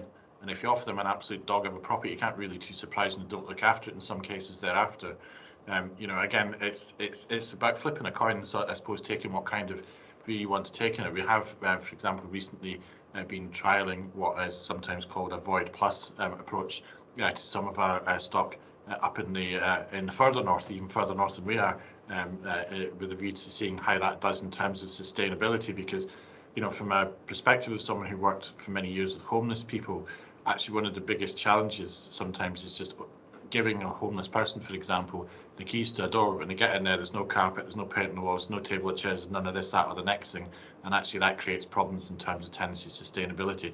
But I don't want to tie Brian's hands particularly. I'm sure you'll have a range of views, and so Aidan in a second. Just in relation to arrears, I would only make the general point, and you did allude to it yourself, Sarah, to a degree, that there is often a perception about the performance of rent arrears, and particularly as regards this authority. And the point I would make is that collecting rent arrears is quite a difficult and challenging task, and it is way more complicated than just simply the mechanistic approach that's sometimes taken in terms of obtaining a liability order for a debt and then just go in and send in the sheriffs. And I don't mean to sound like I'm being disparaging of my council tax colleagues, I'm not. I'm just pointing out that there's a very different approach that's required to be taken in legislation as regards arrears. Now, Aidan talked earlier on about, you know, the legislative restrictions that were on us until relatively recently, but even when they were not in place, there is a statutory process that you need to follow. There are pre-court action protocols which quite correctly say you shouldn't just slap someone with a notice of breach of tenancy agreement and then fire them into court with a view to try and getting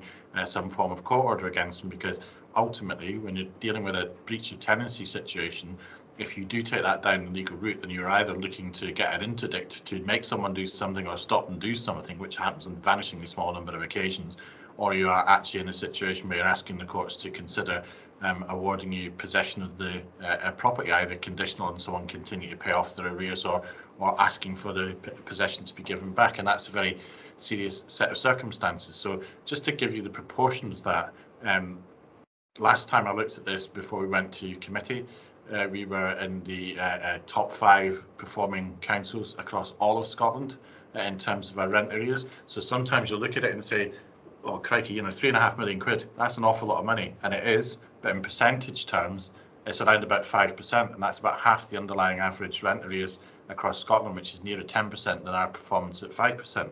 And in the context of all the challenges that we've had around COVID, the cost of living crisis and all the rest of that, that's really, really strong performance, I would say to you, and it's absolutely underlined by the fact to think that, as far as I can remember, it's either 2 or some number very close to 2 was the total number of evictions that we carried out. So it's possible to be a really, really high performing authority in terms of rent arrears without basically tossing people out of their house for not paying the rent.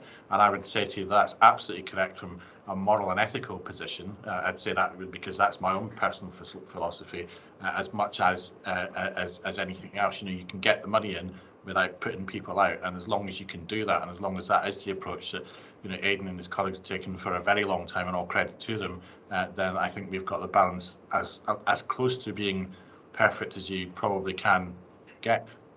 I'll let Aidan make any additional comments he wants on that, but that's just me being opinionated as usual. Don't worry, you won't have to put up with it again, but hopefully that was helpful to you. No, thank you, Mark. So in terms, Councillor, of your question about how many letters have been put out, the letters that we can now put out without having to reach a particular financial limit or a financial number is called a NISP. And I don't have the specific figures about how many we've put out since the commencement of the new financial year, but I can get that. But I know it hasn't been there wasn't, you know, on the 1st of April we weren't at all waiting with letters and stamps on them to send them out to all our tenants. You know, that's not a good approach to anything for that. And we, like I said, even when we even when we meet those pre-cut requirements that Mark mentioned, we often then don't use that, that as the trigger to escalate to the next level. We'll still redo a lot of the pre-cut ones just to try to avoid having to kind of go further up the escalation pathway to avoid evictions and everything like that. But the repeal of the act just gives us that wee bit extra flexibility, because sometimes people just need maybe a letter and suddenly they do start engaging with us, and we can get a payment plan in and for that. So it's just various tools that we'll use, from enforcement action to persuasion to just phoning them up and taking the rent over the phone because they don't want to set up a standing order direct debit. Just all these little things we do, and enforcement action is the last thing we want to do, because it's not nice for anyone, both the staff and the tenant, if we have to go to court and do pre-evictions and ultimately evict, which thankfully I think we've only done one in the last while. So we're very low evicting count, so I think compared to other ones. Thank you very much. Maureen, you've got your hand up. Yeah, I'm in my car now. I have stopped by the wayside. You were talking about evictions. Evictions, and you were talking about people falling behind with their rent. But what happens when you've got families that are absolutely terrorizing the community? What do we do in situations like that? I'm happy to give the general comment, and then Aidan can talk about the operational side of that, if that's helpful. I suppose the general principle I'd want to get across, and sometimes this is a hard one to get across, so stick with me on it, is it's not enough necessarily to prove that someone has done something that has led to a provable breach of a tenancy agreement, and then for that to automatically lead to enforcement action being permitted by the court. So to put it in another way that's hopefully a little bit more helpful, the court has, in most cases, barring some very tightly defined exceptions, has absolute discretion to decide whether to give you an order or not to give you an order, or to put qualifications on an order irrespective. So one of the classic examples of that, I know we were just talking about it just now, but it also applies to antisocial behaviour to a certain extent. It's a test of reasonableness and proportionality. So just because you can ask for an order doesn't mean that the judge would think it's, or sheriff would think it's reasonable or proportionate to give you it. So you can go in front of a court, as I did many years ago when I was a housing officer, arguing for possession, for example, for several £1,000s worth of arrears. It's very easy to prove, but the sheriff might take the view and say, well, I get that they owe you a load of money, but when you take into account the impact of actually taking someone out of their house and what happens to the kids and all the rest of it, I'm not going to give an order. I'm just going to say, they can pay it back at £2 a week for the next 20 years in some cases. Similarly, when it's a matter of antisocial behaviour, quite often what's linked into that are underlying diagnosed or undiagnosed issues of mental health or various other, I suppose, societal vulnerabilities, for want of a better way of putting it. Again, it's a matter for the sheriff to decide whether or not what you're asking for in that situation, that sort of control in that individual's behaviours, or indeed depriving them of the place where they are living, is that reasonable and is that proportionate? And I think sometimes the challenge is whether or not it's behaviour that you should be thinking about enforcing through the tenancy agreement. In other words, behaviours like those that I've discussed being taken through the tenancy process would be a matter for discretion in most cases, or whether or not the behaviour has crossed the line into criminality or should otherwise involve the police, or indeed other forms of statutory service. So I'm sure Aidan's going to tell me it hasn't changed in the 20 years since I was doing it, but actually a lot of the time these behaviours are driven by vulnerabilities, and the challenge that we have in housing has always been traditionally trying to get other statutory services, internal and indeed external to the council, to agree that someone has met the threshold for being vulnerable enough to get that form of statutory support or intervention from them as well. So it's often quite a complicated, multi-dimensional process. You know, we will be dealing with it from a tenancy perspective because a lot of my inbox comes from councillors raising exactly that point. But quite honestly, the police are often involved in it, social work are often involved in it, mental health, frankly, if you can ever get hold of them, would be involved in it if we could get hold of them, etc., etc. And so what looks like, you know, a tenancy related issue for Ed and his team to deal with, actually when you start to think about it, there's 4 or 5, 6 different professionals potentially all involved in that case, and that's before you get it in front of a sheriff who will just decide to do whatever they, I suppose, decide to do when they get out of bed in the morning and look at the case papers. I don't know, Ed might have a slightly more rounded view of that, but that's sort of generally how it has worked in the past. No, it's with antisocial behaviour market, it's extremely difficult to evict on that, and that's just and if it wasn't, you'd see a lot more probably happening across Highland and elsewhere. So it is just a kind of perpetual problem social landlords have. You know, the evidence plus the discretion that as the sheriff has to decide not to evict, even with evidence of the ASB. What we, you know, look to do when we have a case is, you know, try and engage with the perpetrator, get services involved, police often, even if it's not crossing the criminality, probably police needs to be involved in anyway, and they're likely involved with it just through phone calls that the victims will be sending in. You know, what we're starting to try to recommend to people is get doorbell cameras. You know, they're a great, both as a bit of a deterrent if someone sees a doorbell camera, and also it's you know, has been used in the past for evidence towards criminality and everything. So that's something we are recommending to tenants to consider installing into their properties. As Mark said as well, engagement with other services, social work, mental health, drug and alcohol is what we try and do. Sometimes not successfully, but we'll put in those adult concern forms, try to get them involved. You know, if it's young people causing a lot of terror in the community, children's social work aren't going to get involved with it. It ties their hand a lot because it's children's social work often are the ones who can unlock all the support that's needed to maybe try to address the issue with the young people causing problems in the neighbourhood.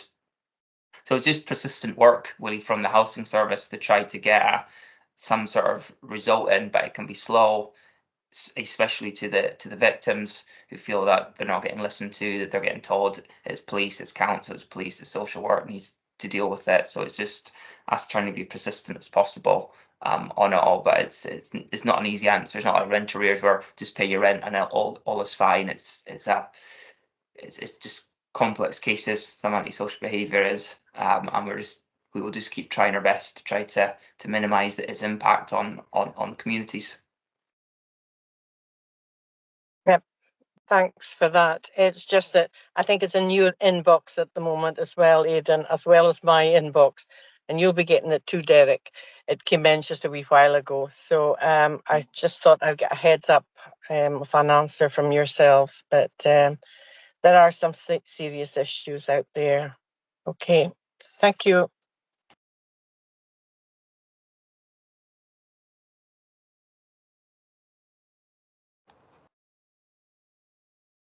I don't know if you're still with us, Sorry. Lindsay.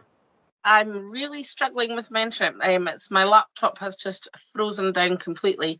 I was going to say, do any more members have questions regarding this paper? If so, are we happy all to note it and thank Mark, Aidan and Colin for their attendance? Wonderful. Thank you all for coming along today, and appreciate you've had quite a long morning waiting to get to this point, but thank you very much. Thank you very much for your time today. Much appreciated. Bye. Thank you. Super. Okay. If we can then move on to item number 7.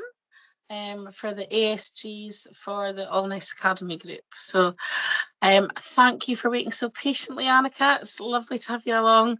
So if I can get you to start off by welcoming you along, and if you'd like to present the paper. Yeah, good afternoon, members. I am not going to hold you back. You would be pleased to hear for very long. You had a long day already. But it's my pleasure to bring Alness Academy Associated School Group, their attainment overview. And please note this is for last session, 22-23, just to give you an overview. And this report around Alness that gives you an overview of the key information in relation to the schools within the Alness Academy Associated School Group, as we call it ESG. And it gives you an overview of attainment, attendance, and positive destination data. And also there's other links to further information too. Just to set you a little bit of context for members to maybe not in this ward, the primary schools and areas as of September census 23 had 729 pupils in primary. ELC settings, they served 179 children, and secondary school had 505 young people enrolled into the school. The recommendation today is for you to scrutinise and note the content of the report. And when you start to look at the specifics within the report, there's quite a lot of detail in it. So what I would suggest is if you have any questions, we might bring it then to an area business meeting where I also can bring individual head teachers to speak more into detail if you so wish. But you can see from the report, all the schools have rated themselves. And again, this is from June 2013, around the Standards and Quality Report. And you can see the grading in their own self-reflection there, what they feel they're sitting against, what we call how good is a school for. What you also note from this report, that the two of the schools within the ESG, and that's Alness Academy and Cool Hill Primary, then they all both had an inspection from HMI within the last 5 years, and the others haven't had inspections for a while. Attendance, I saw there was something in the papers today about attendance, but the average attendance for this ESG for the primary schools, it was for primary 90.2 and for secondary 81.7. Both sectors there, they're both below national and Highland average. The attainment overview for primary, that shows that some schools within the ESG, they perform in line with national and Highland average. However, some perform below. Please note also that smaller schools in these reports, both of the reports, have not been shared due to confidentiality of individuals. They can probably be identifiable who they are. But the good news for Alness ESG for primary is that actually is an improving picture of attainment across the ESG. In secondary, the number of school leavers achieving a literacy and numeracy level 5, this is also good news. They actually perform higher in 2022 compared to the virtual comparator. You can also see in See and Face the average tariff scores set below virtual comparators. And you can also see that within this, they're also below Highland National for positive destination 16 plus. Appendix also, you can see the projected school rules for going forward for the next few numbers of years. So I'm just going to move on, if that's okay, Chair, then to Invergordon overview as well, if that's okay with you. Yes, absolutely. And again, this is the Invergordon Associated School Group. And within this area, we had in September 23, 362 pupils. And in the ELC, we had 73, with the secondary school serving 344 young people. And again, please note and scrutinise the content of this report. And again, I'm happy to bring questions or take questions and bring head teachers with me in the future meetings where we can have a look at more of the details. Again, you can see how they rated themselves on their Standards and Quality Report in June 23. And also you note from this report that two of the schools, Invergordon Academy and South Lodge Primary, they had an inspection by HMI within the last 5 years too. The average attendance for the ESG's primary schools sat on 90.3 and the secondary schools was 85.5, both of which again is below national Highland average. Attainment overview for primary shows that the schools within the ESG perform in line with national Highland average. However, some do perform below. And again, please note that smaller schools are not reported on due to small numbers of pupils. Again, positive news here, there is an improving picture across the ESG around the attainment, so that's very good. Number of school leavers achieving a literacy level 5 in secondary school was higher in 2022 compared to virtual comparator, and there is an improving trend compared to previous years, which is also good news. However, school leavers achieving a numeracy was slightly below compared to the virtual comparator. Senior phase, you can see as well, what we call average tariff scores was slightly below virtual comparator for lowest and highest 20%, but for the middle 60% they were above. For pupil destinations 16 plus, Invergordon Academy are in line with Highland average, and I call it marginally under the national average because it was 0.6 below, so it's more or less in line with that. And again, a lot of information there at the end around projected school rules. Now, I appreciate I rattled off a lot of information here, and as I said, I would be happy to come to future meetings with you, and I can also have a head teacher with me, have more maybe informal discussions if you have questions around it. But as always, happy to answer questions, even if you want to email me if you have further questions, specific questions around the data too.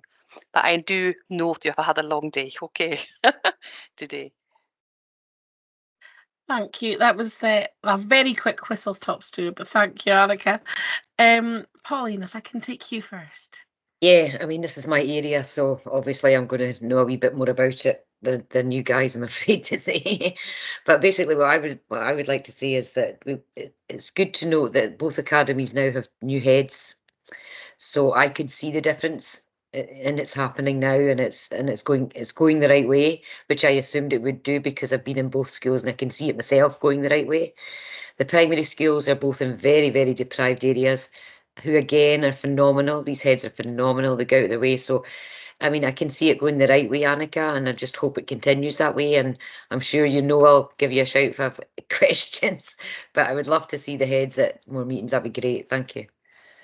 It's okay if I come in there, Lindsay, just to say as well, I think with the new appointments of secondary heads, you can see the working together across the ESGs and the proactive work with the early transition with the primary schools as well, try to encourage the young people, to have a positive destinations between all the different stages as well. So yeah, absolutely agree with that. Thank you. Sarah, I can bring you in. I've got some general, I don't want to put down, rain on anyone's parade here. So obviously, as Pauline said, it's not my area. So I have general points that this data just isn't enough. And I'm not blaming you, Annika, at all, but we don't seem to provide the level of data we need in the education service, for me, or for the public as well, because we're scrutinising on behalf of the people who elect us. I feel the primary data is a bit too bundled together for proper scrutiny. However, obviously at ward level, I think that's a great idea to bring, that's where you can really double down into it. So that's great. The level 5 numeracy and literacy, I mean, I've worked in schools and I know that is not the same as achieving an SQA national qualification, be that National 5 Maths or applications of maths, which I'm a pretty big fan of actually. And the same with the literacy, the National 4 is, but the English level 5 could just be a teacher assessed close reading thing, because I think that always became a level 5. That is not a National 5 English qualification. So again, we need to know how many kids are getting to this level, because if they're not, then we know how to address the issue. And the subject breakdown, I think, again, I've said this, it's not just for this meeting, but generally, we need to know what subject percentage of the cohort are taking what subject at what level for the future of the Highlands and all the jobs that were going to be currently created. But also, so again, we have the data, we know why are no kids doing this and no kids doing that? Can we put our teachers better? And the public kind of need to know, because it isn't great if, most of the school do PE and nobody does any science. I mean, we have got to know this information, and I've asked this time and again, and I haven't got it. I've done it myself. The data is out there. The SQA have it all for the whole of Scotland. So we've got to be able to scrutinise, and it's not to criticise, and it's not to slag everyone off, but it's just so that we can address these issues collectively and work together to make things better for our young people. And if we look at the destinations, I mean, I've always found the idea of a positive destination a little bit fluffy anyway, but we know we've got a challenge in Highland, and nobody's shying away from that, because our higher education stats are lower than Scotland, our further education are lower, but our straight into employment are significantly higher. I mean, for a lot of kids, that is super positive, but for a lot, that is not reaching their potential and giving up on school before we've got a really good, good chance out of them. And I've worked in schools. I know what it's like when kids go. So again, we don't know if that's positive. It's a good 15 points ahead. So to me, that isn't a positive stat. But I know for a lot of kids, I met a boy who hated school the other day, and he's got a great job and he loves it. That's great. But school, we failed him in school because we didn't identify his needs, and they only transpired during COVID because he sat at the back and pretended and handed work in without, anything on it, etc. So we've got to double down on this data. And we've got to just throw it all out there, Annika. I mean, that's my message. It's nothing to be afraid of. We all want the best for our children, but we just need to really know what's happening so that they're not disenchanted and they're not disaffected. And, schools like Invergordon, then we can see what we need to put on to motivate them as well. Is it pointless putting on some stuff, and could a teacher work across a load of schools? All of these issues. So that's my point. But I mean, it's great. I'm delighted for Invergordon and Alness Academy having new heads. We love, our acting head at Fortrose is fab. He's terrific. And it's all going in the right direction. I get that. Shouldn't be afraid of information and data. Yeah, and I agree with you. And also, just for your point in there, maybe I can bring the head teachers to a future meeting and just discuss those more into details. In terms of primary data, that's the ASOL data, a level of, assessment of a level that we are reporting to Scottish Government. That's the data is presented in this paper. Also, the secondary data, in terms of the level 4s and the level 5s, literacy and numeracy, that's what we are then comparing ourselves against the virtual comparators. And that's a good measurement when HMI comes out as well. That's what they compare the schools with, the virtual comparators.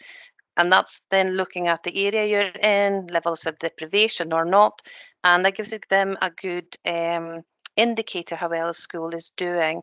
And that's come across very strongly when you have secondary inspections as well with the HMI inspectors. In terms of positive destinations, I do hear what you're saying of people are going out, not reaching their full potential and so on.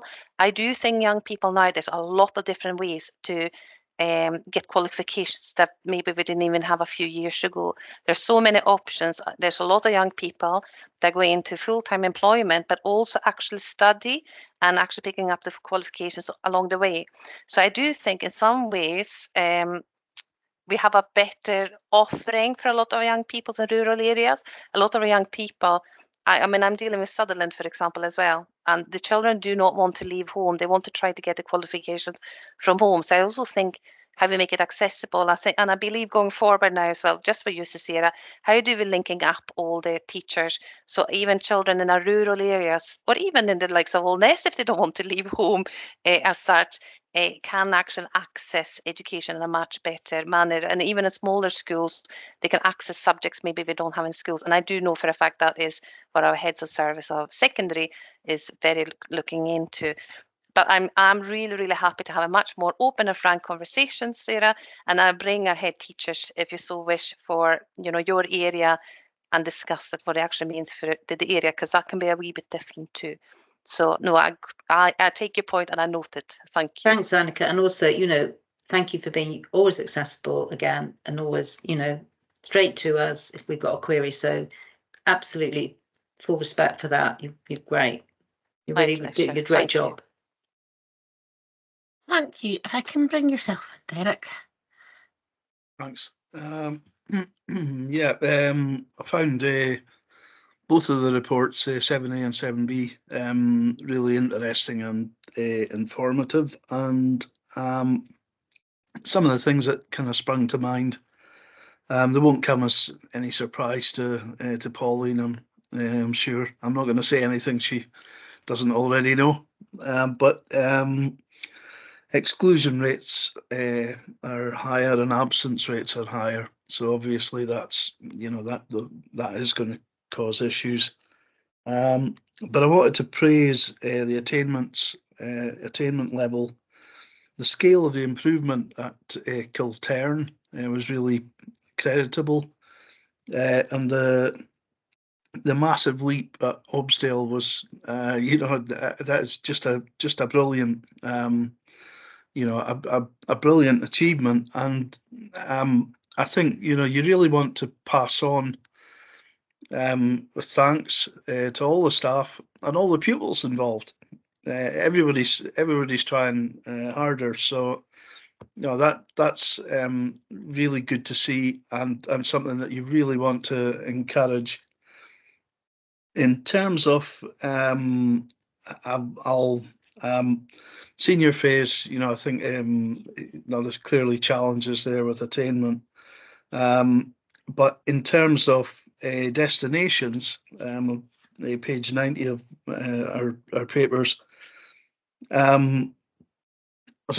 a former FE lecturer, I'm delighted to see 40% of pupils going to FE, and to see that had doubled. And I'm wondering, clearly a huge amount of effort has gone in there on the part of the staff, and presumably also on the part of colleges, to get those links built that are encouraging young people to take up some of the courses on offer. So I hope that works out for absolutely everybody, and I took a lot of encouragement from that. So I think it's a really positive thing. On the Invergordon ESG, I think stress should be put on Park Primary and how they come out as it's one of the best outturns I've seen. When you start getting ratings like very good, I think that's always fantastic to see. So again, thanks to the staff, thanks to the pupils for putting that extra effort in. And looking at attendance, attendance in Milton was the best in the ASG, and as that sits in my ward, obviously take some encouragement from that. And also Invergordon Academy exclusions were very low in contrast. So there are maybe, I think what we're seeing is that our certain schools are achieving like really good ratings in some of those measures. So I think the question probably at the end of this is, when you find sort of exemplary performance in certain areas, how do you disseminate that across the one ASG and then more than one ASG? I'm curious to know how easy it is to sort of establish best practice and then spread it out across all the schools. So I think the question is probably on identifying best practice and making sure that it's shared between schools. Absolutely. Are you okay, Chair, if I come in here? Absolutely. So can I just say, first of all, on the exclusion and the absence or attendance data, sometimes you have what we call maybe repeat offenders. There could be just a small number of families or children who have really low attendance data. However, across our areas now, area managers get heavily involved. We have regular meetings with our head teachers, and that is part of everyone's discussion, just how we create a good culture of attendance from an early age, even from primary one or ELC, and how we do supporting families to get the children in school. Because sometimes if you start to kind of slip on your attendance at an early age, then it's harder to get children to attend more regularly. In terms of sharing good practice, we do have our collaborative leads now who are linking in. Obviously, we have HMI inspections or care inspectorate. We also share that, and we have something called, I think they call it spotlights. And they're regular events like twilights when head teachers come together and we have a head teacher presenting around different aspects of, it could be curriculum or attendance or early years or SQA. And that's a good tool to get a head teacher to talk and share of the good practice that happened in Highlands. One thing COVID gave us was Teams, and everyone could join in. It's not 2.5 hours of traveling to join in for an hour's meeting. So we have great uptake on that as well. So absolutely, we need to learn from all the good practices happening in Highland. Fantastic. I'm seeing that we have no more hands up, so thank you so much for your report, Annika, and thank you for coming along today to talk to them. But I would also like to say that as it is the second last week of the exam diet, that I would wish all of our pupils in the area the best success with their SQA exams, and we hope that the August will bring the results in the post that they're all looking for. Thank you so much for your time. Take care. See you later. Thank you. Bye. Okay, well, members, you'll be delighted to know that we are on number 8 now. And so this is the list of the ward discretionary budget payments that went out in the last year. Now, I know we've all had a very long day and we could probably all talk the hind legs off a donkey, but as they are all there in the papers, are you happy just to note this item? Yes. Yes. Excellent. And then the last item for noting is the ward minutes on number 9. And I take it we've all had a glance of that and we're all happy hunky-dory, are we?